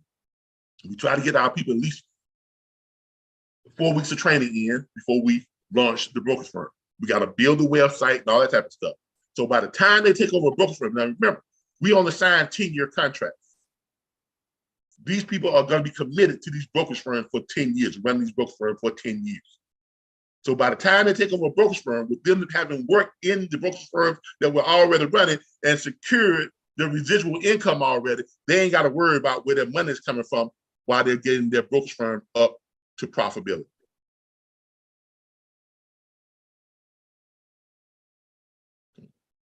Now, some people will say, yeah, but I don't see how, well, yeah, if you don't see it, then you don't see it. I ain't got time for it. Okay, I just, okay. Yeah, if you don't see it, if you don't see it, I don't see you. Just don't got time for it, right? But the brokerage firms that hire us, they hire us because we've already shown them how within the first 2 years, we're going to have them at $2.5 million in revenue the first 2 years. By year 5 and 6, we're going to have them between $20 and $40 million. By year 10, they're going to be at $500 million to $1 billion plus. In case y'all was wondering, definitely feasible. I'm just concerned about I mean, those are 3 roles. Well, it's definitely going to be intense. I'm not saying it's not. It's not, you know. Well, let's see if it's feasible. Let's see if it's feasible. Look up TQL. TQL gross last year $13 billion. That was their revenue. Their revenue was $13 billion last year. C.H. Robinson's revenue last year was $33 billion. Landstar's broker firm was $9 billion. You got hundreds of broker firms out there right now doing $1 billion, $2 billion, $3 billion, and $4 billion. Got a bunch of them doing $700 million, $500 million, $400 million, $300 million, $200 million, $100 million. If you're a brokerage firm and you're in your 4th or 5th year, you ain't doing at least $40 million, you are a brokerage firm going out of business. Because on this side of it, it's a totally different game. This is not dispatching. This is not running some little rinky-dink trucking company. This is broker. This is the top of the food chain when it comes to the freight industry. If you are a brokerage firm, if you are a freight forwarding firm, if you are a shipper, you are making billions. But the thing that determines successful brokerage firms from non-successful brokerage firms is knowing how to run it. That's the difference. Definitely. Now what makes us such an expert at running brokerage firms? Back in 2016, I started my own brokerage firm. I went out and got myself 2 investors. They each invested $280,000 each. So there I was on the hook for close to what? Woo, a lot of money, right? They took one of the companies that invested in my firm was a law firm. The other one, his son owned a professional sports management firm. Okay, so they both invested $280,000 because I had a great business plan, telling them how we want to make a lot of money, this and that, showing them how brokerage firms are making money, and this industry is the industry to be in. If you got the money to start one and you know how to run it, you'll make a lot of money. The first 4 months, I ain't make no money. Why? Because I was trying to run it like TQL. like C.H. Robert, like the other books firm, they have a lot of money to run a books firm, where they can afford to pay their people, 60 to 70% of the brokerage fee as freight broker agents. Because remember, those freight broker agents do the whole job, right? But they're maxing out at what? $120,000, $170,000 a year. That's the best they can do. Why? Because they got so much to do, and they only get paid when they do a full completion. They don't get paid residuals. They got to keep doing what they're doing to keep making the same what they're making. That was the big drawback. I was trying to operate my firm like they was operating their firm. First 4 months, I wasn't making no money. So I took about 2 weeks off, went out by the lake, my little fifth wheel camper, and I came up with some strategies, some of the same strategies that I just told you all about just now, plus about 10, 12 others that we employ into these brokerage firms. When I came back, the second 7 months of that year, we grossed $7.6 million.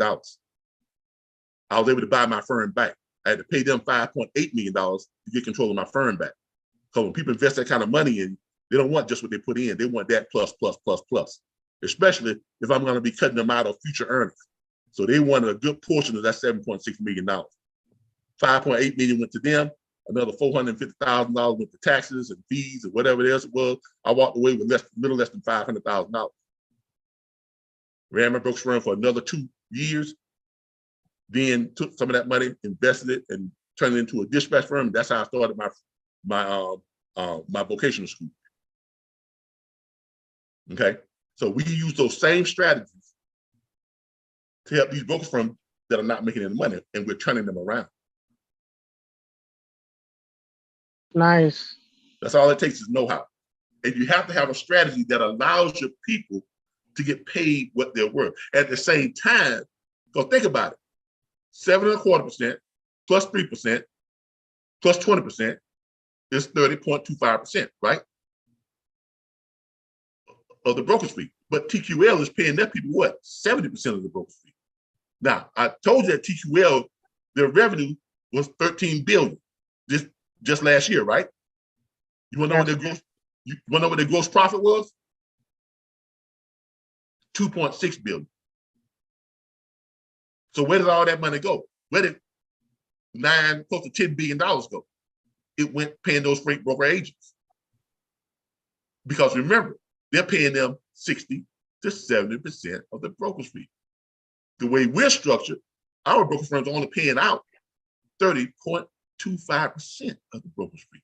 So our brokerage firm is retaining more profits, but our people are making more money because they're making residual. They don't have to do the job once. They keep getting paid on it instead of having to do the same job over and over and over again just to get the same little bit of pay. Okay, so that's how the consultant program works. Got it. Yeah. I'm tracking. But the consultant program, you have to have skin in the game. We don't want people involved with us as consultants if they don't have something in the game already. You got to have skin in the game. It's been my experience when you get people involved in something like this, and if they don't have something at risk, they don't really do anything with it. But when they got something at risk, they do something with it. So to become a consultant, as a junior consultant, you're in at the $1,500 level. You get your affiliate link. You share your affiliate link, which goes to our vocational school, and everything that produces from that affiliate link, you get 60% of that revenue. Plus, you get to be a consultant, a junior consultant within our firm. Senior consultant level is $2,500 on your affiliate link, which means you are getting 80% of everything your affiliate link produces from our vocational school. And you get to be a senior consultant, and you get to make overrides, so you get to recruit and bring in junior consultants. You get a 1% override on the books firms that they're managing. We have a $5,000 level where you get your affiliate link, and your affiliate link is going to pay you 90% of everything you produce from the vocational school, and you get to be upper level consultant where you are getting not just 2.25%, but you're getting 2.5%, and you're getting 1.5% override on all of the consultants that you bring in under you and that you get to manage and train. And then we have the partner level at $10,000. Coming at $10,000, your affiliate link pays you 95% of everything you produce from the vocational school. And now you're not getting that 2.5%. You're getting a percentage of our 20%, which is what we charge these broker firms for us to manage them. which is some serious money. Okay, so that's what the corporate consulting is. Okay, if you want to be a corporate consultant, reach out to us. Let us know that that's what you want to do, and we'll prepare your contract, your non-disclosure form. We have a Zoom call meeting with you. We'll walk through everything with myself and my senior consultant, Ms. Jen Williams. She's my senior consultant, and we'll walk through it the whole 9 yards. All right, so that's it. If you're looking for a job, send us your resume or your letter of interest, and which position in the brokerage firm you want to take. If you want to be a freight acquisition executive who calls and sells shippers, let us know that. If you want to be a carrier group manager who calls trucking companies, let us know that. If you want to be a processor. Oh, by the way, we have a retirement plan and benefits package. If you're with the company for at least 1 year, you then are qualified for benefits: health, dental, vision, 401k. We also have a vested retirement plan. If you're with us for at least 5 years, you get to keep 50% of your residual income. If you're with us for 10 years, you get to keep 90% of your residual income. There's no other entity in this industry that has our compensation plan, that has our ability to manage multiple brokerage firms and get paid from multiple brokerage firms just like we own them, and we don't own any of them. And we're the only one in the country, only one in the industry, period. We created this niche. And as you all know, the people who create a niche are the ones who benefit from it the most. All right. All right. What's the three? Oh, well, I'm sorry. Can you repeat those 3 positions again? The 3 positions are freight acquisition executive. Here, let me show you. Here, let me go here and show it to you. Y'all give me a second. Where's my Facebook page? Let me go to my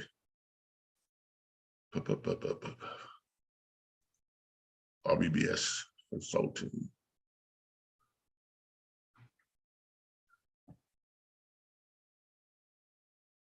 This is our official Facebook page for our consulting firm. Oh, that's what we just, well, it's Miss Hyatt's birthday. But we just hired, just brought in another consultant today. Oh, did y'all know I share a prophecy with Denzel Washington? Yeah, I heard that yesterday. I listened to it. That was good. Look, man, when I heard Denzel talk about that prophecy, it scared the hell out of me.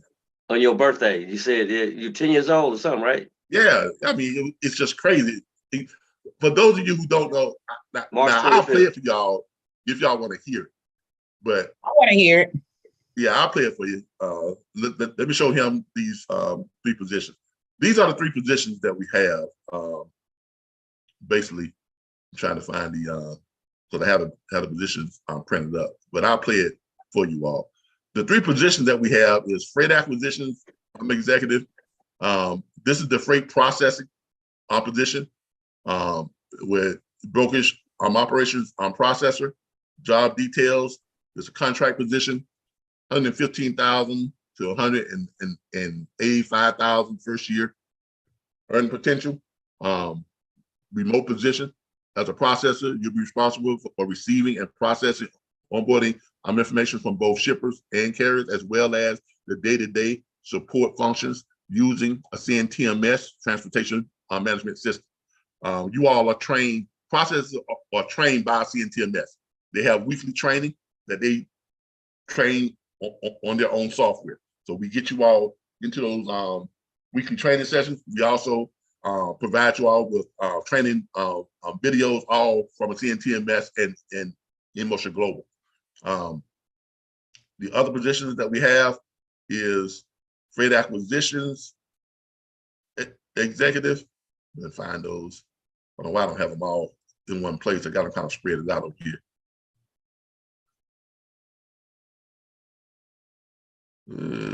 It's my freight acquisitions executives. Come on. I share so much stuff. As y'all can see, Come on. All right. No, that's for the consultant that's for the consultant position. Freight acquisitions. Come on, what's my freight acquisition? But the freight acquisitions, all right, here are the other two positions. Well, that's not really the video, but that shows you what they look like. But all right. I'm trying to. All right, I think that's it right here. All right, yeah, this is it. All right, yeah. All right, you have the freight booking agent, which is the carrier profile. The carrier group manager. Okay. In that position, your job is to attract carriers, trucking companies, securing an agreement for the, oh shoot, let me get this out of the way. Securing an agreement for their approval to pick up and deliver freight acquired by the brokerage firm. All you're doing is you're calling trucking companies. We have a freight acquisitions executive position. I don't know why it's not showing me. All right. This position is you're contacting shippers. Okay. It's contract position $140,000, $265,000 a year. I've already shown you all how you can easily get to $260,000 a year just with having one shipper. Okay.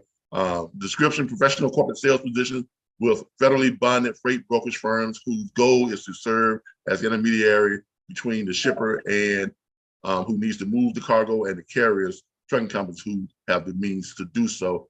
As a freight acquisition executive, you will be required to attract new customers, shippers, securing an agreement for the brokerage firm to arrange for the movement of their freight. All leads are provided by corporate. We provide both the leads on the shipper side and on the carrier side. And if you want to apply for this position, just send your resume or your letter of interest to training at RBBSLLC.org. I'm going to play this for you all. Since y'all see y'all want to hear it, but I'm not gonna lie to you, this scared the hell out of me. I mean, because up until last week when I heard that commencement speech, I thought my mom was crazy for doing what she did back on my 10th birthday. I thought she was crazy. I mean, I really did. Come on, not even thing don't want to act right. Get out of this.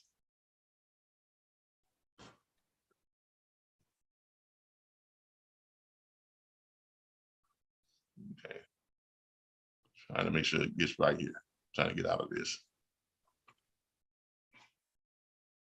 All right.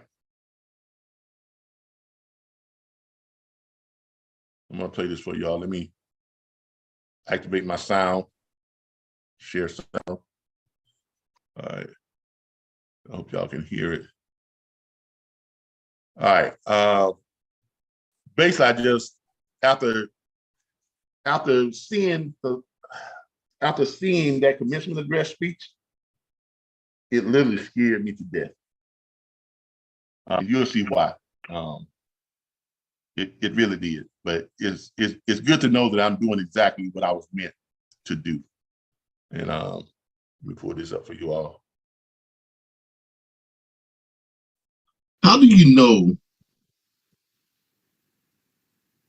you're doing what you were meant to do? I'll give me a second. I'm trying to make it full screen here. Here we go.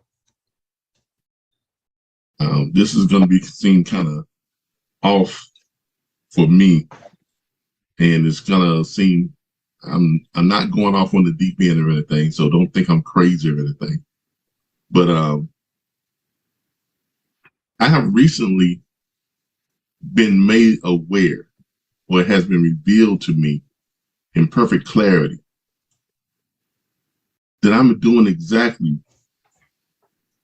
what I was meant to do in life. Or you can even say I'm doing what I was destined to do in life.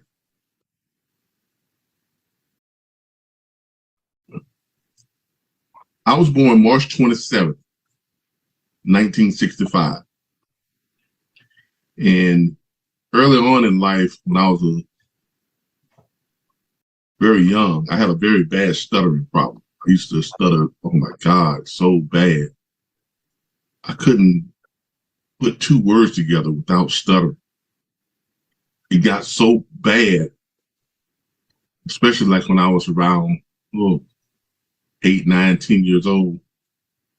It got so bad till I would literally choke to death from stuttering.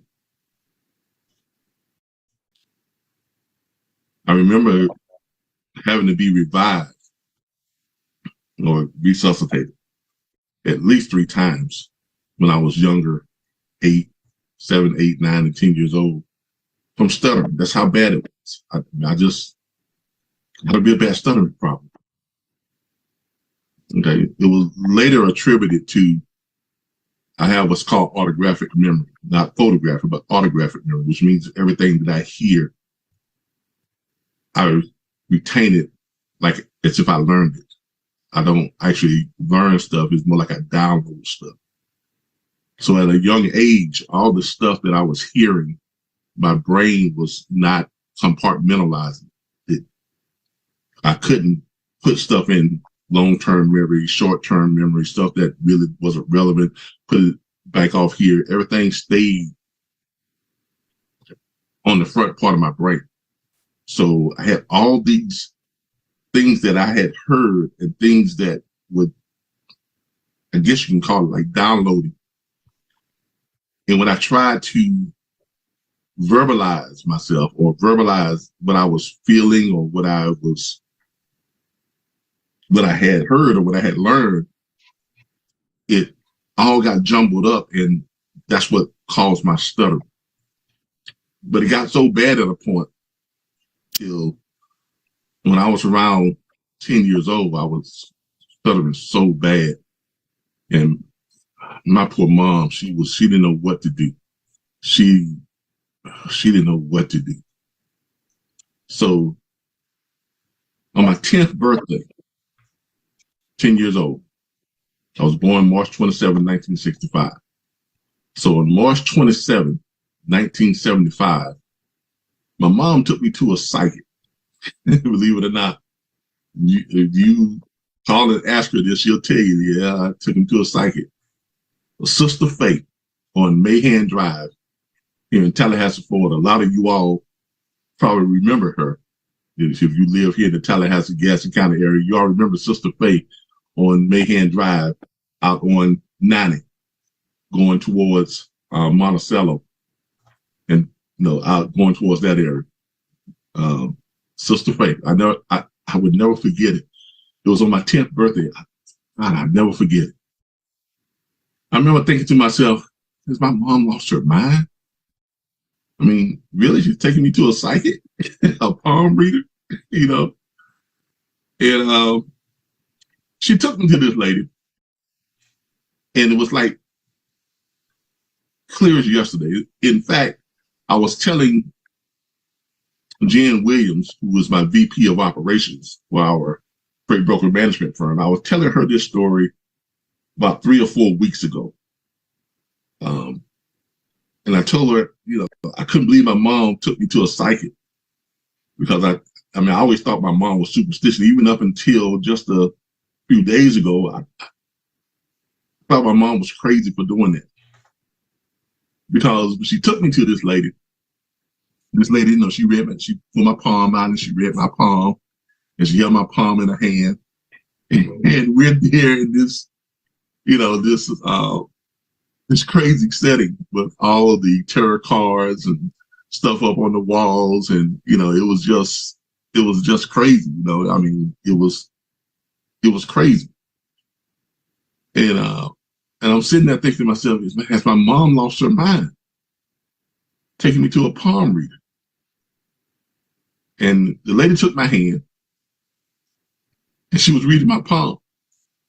And I'm thinking, oh my God, what am I doing here? I can't believe my mom did this. And the lady, she was reading my palm, and she looked up at me and she stared me right square in the eyes. And she said, you are going to speak to millions. And you are going to change lives. Now, up until a couple of days ago, a few days ago, up until then, I thought she was crazy, my mom was crazy, and that was just a bunch of, a scam to get my mom's money. I really did. And then I was putting together, just about 2-3 days ago, I was putting together a promotional piece for our new consulting firm, where we do freight brokerage management. We launched our company back in October, and we now have 2 freight brokerage firms under contract that we are managing, that we run the day-to-day operations for. And we've hired a bunch of, corporate salespeople, and I have consultants in my consulting firm. And I was putting together a marketing piece and I was looking for some inspirational type of speeches and stuff. And I came across one by Denzel Washington, which was a commencement address he did in 2021 or 2022 at some university. And he mentioned that in 1975, March the 27th, 1975, the same day that my mom took me to that psychic or that palm reader, on my birthday, my 10th birthday, March the 27th, 1975. He said that on that day, he was in his mom's hair salon, and he was thinking about dropping out of college because his grade point average was 1.7. He didn't know what he was going to do with his life. And he was thinking about joining the Army. And this is all in that piece that I was telling you, in that commencement speech that I found on YouTube. Very inspirational, nice music in the background and everything. He's basically giving this incredibly inspirational speech to this graduating class at this university. And he's telling them about a story that happened to him. He said, I'll never forget it. He said, I'll never forget it. I remember the date, March 27th, 1975. I was in my mom's hair salon, and I was thinking about dropping out of college because my grade point average was 1.7, and I was seriously thinking about joining the Army. And I looked up in the mirror, and there was this lady who was sitting on the hair dryer, and every time I looked up, she was looking at me.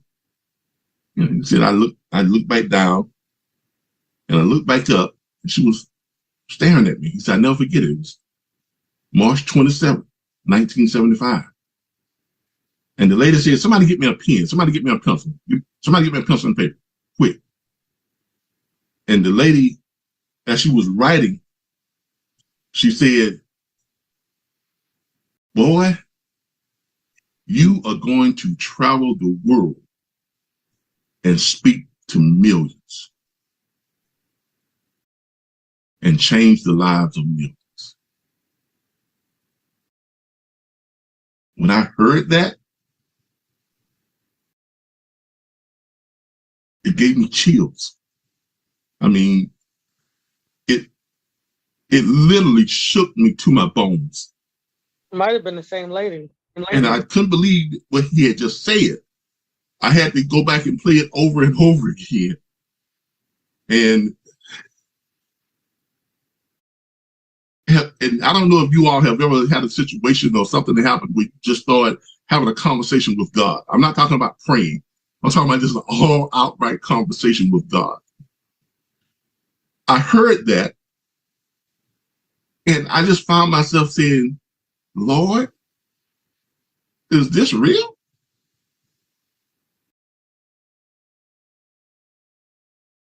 Did he just say on the same day, very same day, March 27th, 1975, that a lady gave him a prophecy that he was going to travel the world and speak to millions and change the lives of millions? Almost the exact same verbiage on the exact same day that a crazy palm reader spoke to me the exact same words.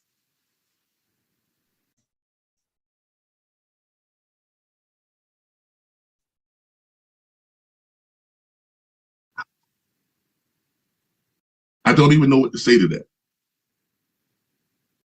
I don't.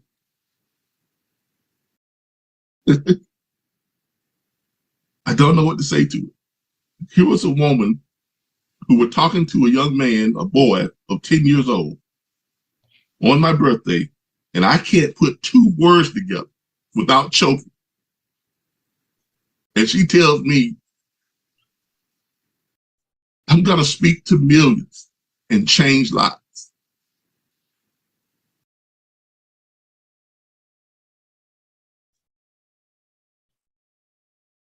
And here I am now speaking to you all. I'm on YouTube just about every day, broadcasting to millions,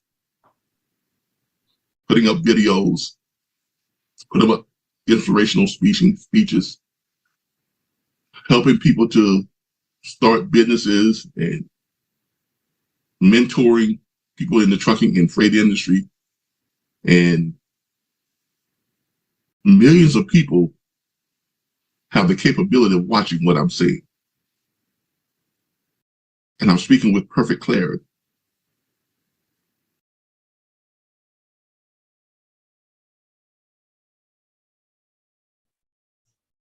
Forgive me.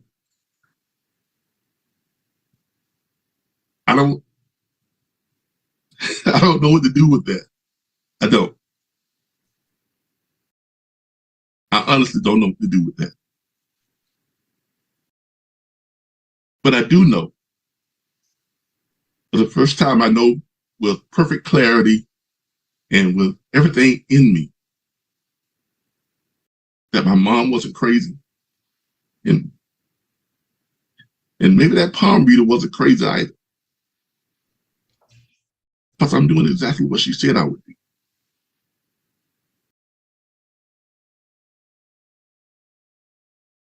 Exactly what she said I would do. A 10-year-old boy that couldn't put two words together without choking to death on his own words.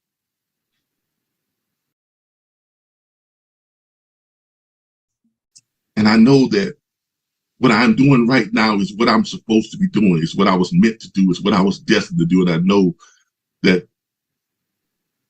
the things that I do now are going to help people to change their lives. Because in that commencement speech that Denzel Washington was giving to that graduating class,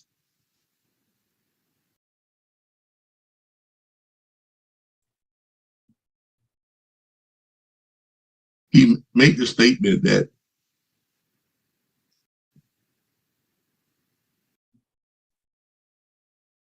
what you do has to be more than just about making money.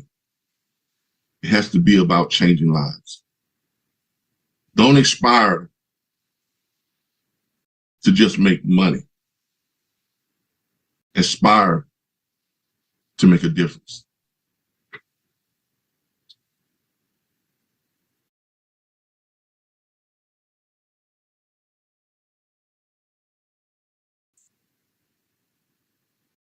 It's a wonderful thing to know that you are doing exactly what you were meant to do.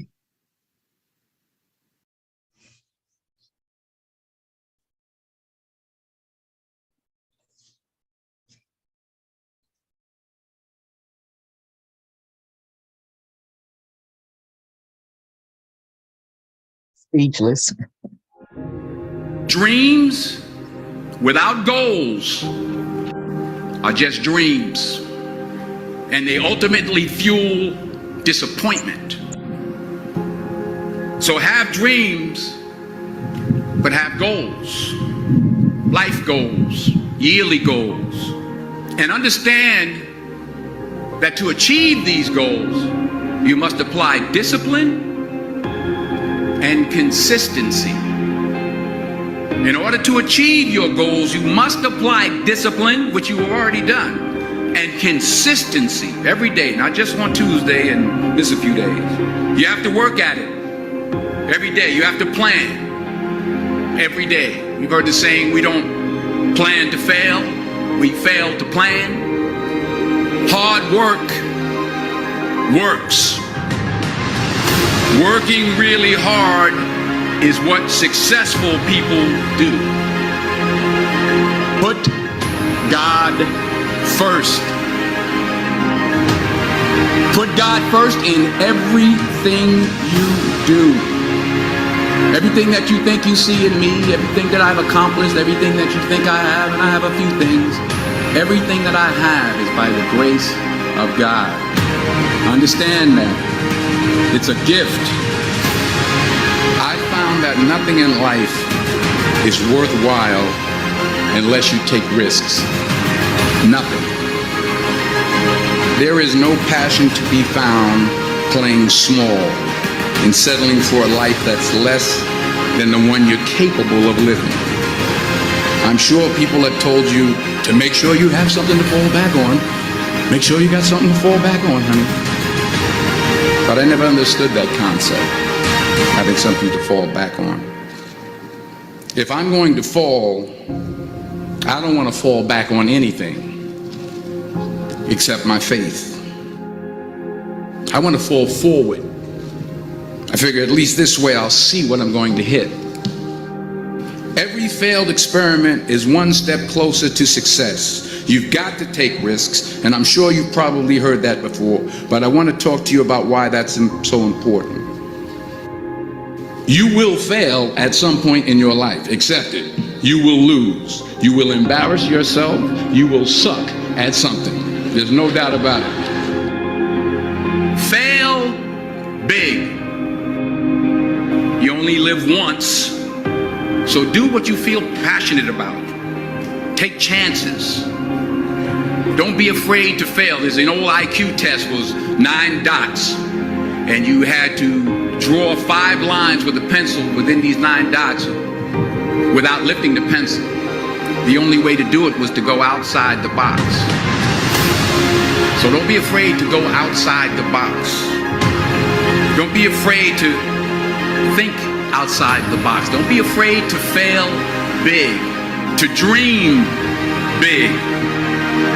True desire in the heart, that itch that you have, whatever it is you want to do, that thing that you want to do to help others and to grow and to make money, that desire, that itch, that's God's proof to you, sent beforehand already to indicate that it's yours. And anything you want, you can have. Don't just aspire to make a living. Aspire to make a difference. Never be discouraged. Never hold back. Give everything you got. And when you fall throughout life, and maybe even tonight after a few many glasses of champagne, remember this. Fall forward. 40 years ago, March 27th, 1975, it was 40 years ago, just this past March, I was flunking out of college. I had a 1.7 grade point average. I was sitting in my mother's beauty shop, and I'm looking in the mirror, and I see behind me this woman under the dryer.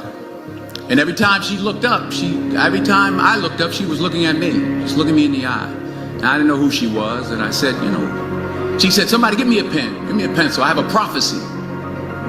March 27, 1975, she said, boy, you are gonna travel the world and speak to millions of people.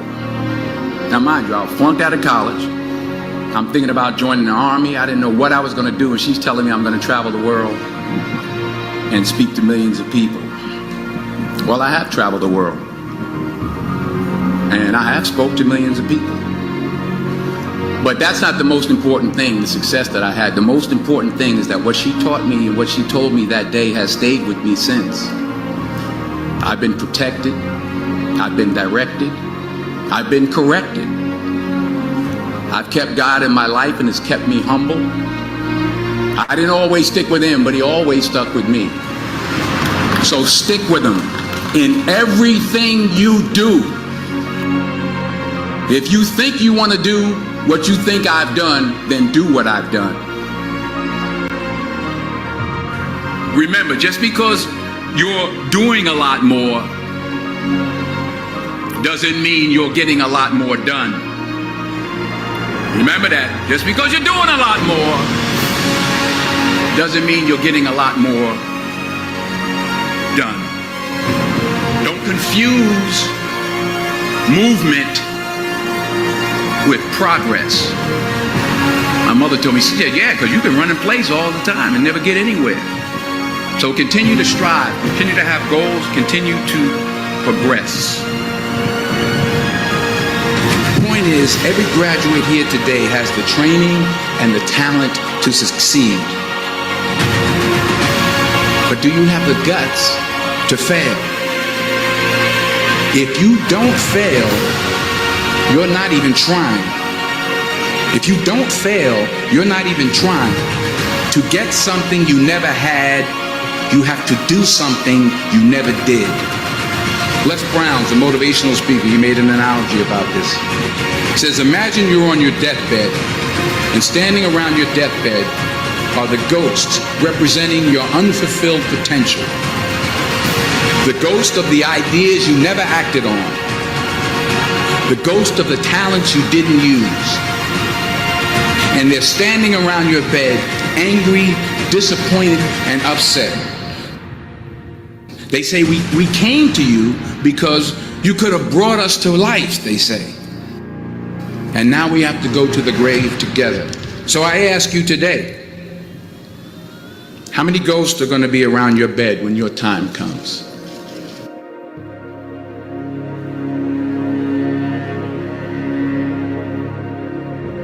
I don't care how much money you make, you can't take it with you. The Egyptians tried it.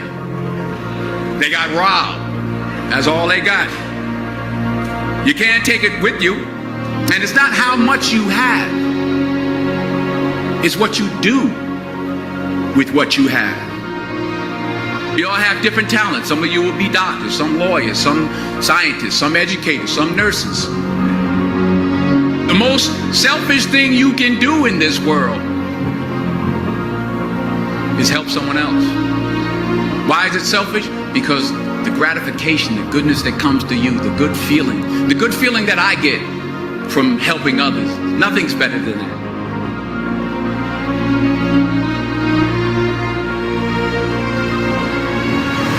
Because taking risk is not just about going for a job.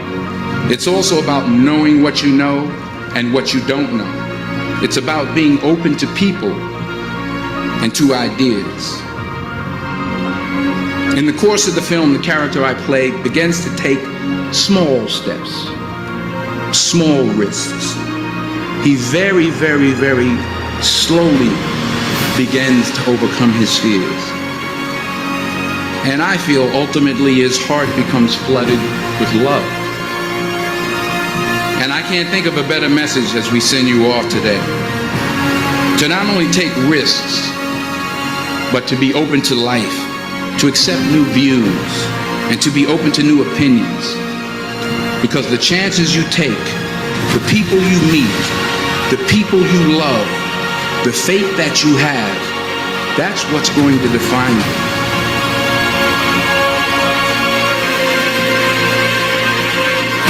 Fall forward. This is what I mean. Reggie Jackson struck out 2,600 times in his career, the most in the history of baseball. But you don't hear about the strikeouts. People remember the home runs.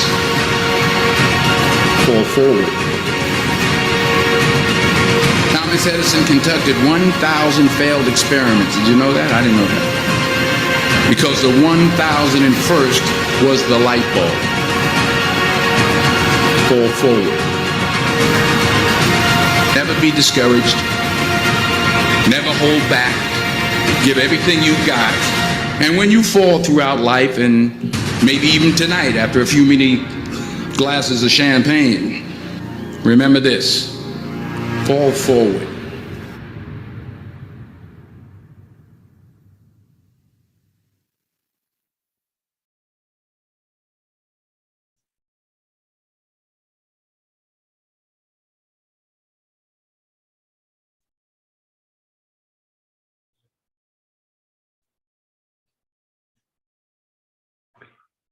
All right, everybody. I'll see y'all next week. Thanks. Thank you, Mr. Calvin. That was cool. Thank you. That was Thank you for really doing good. this.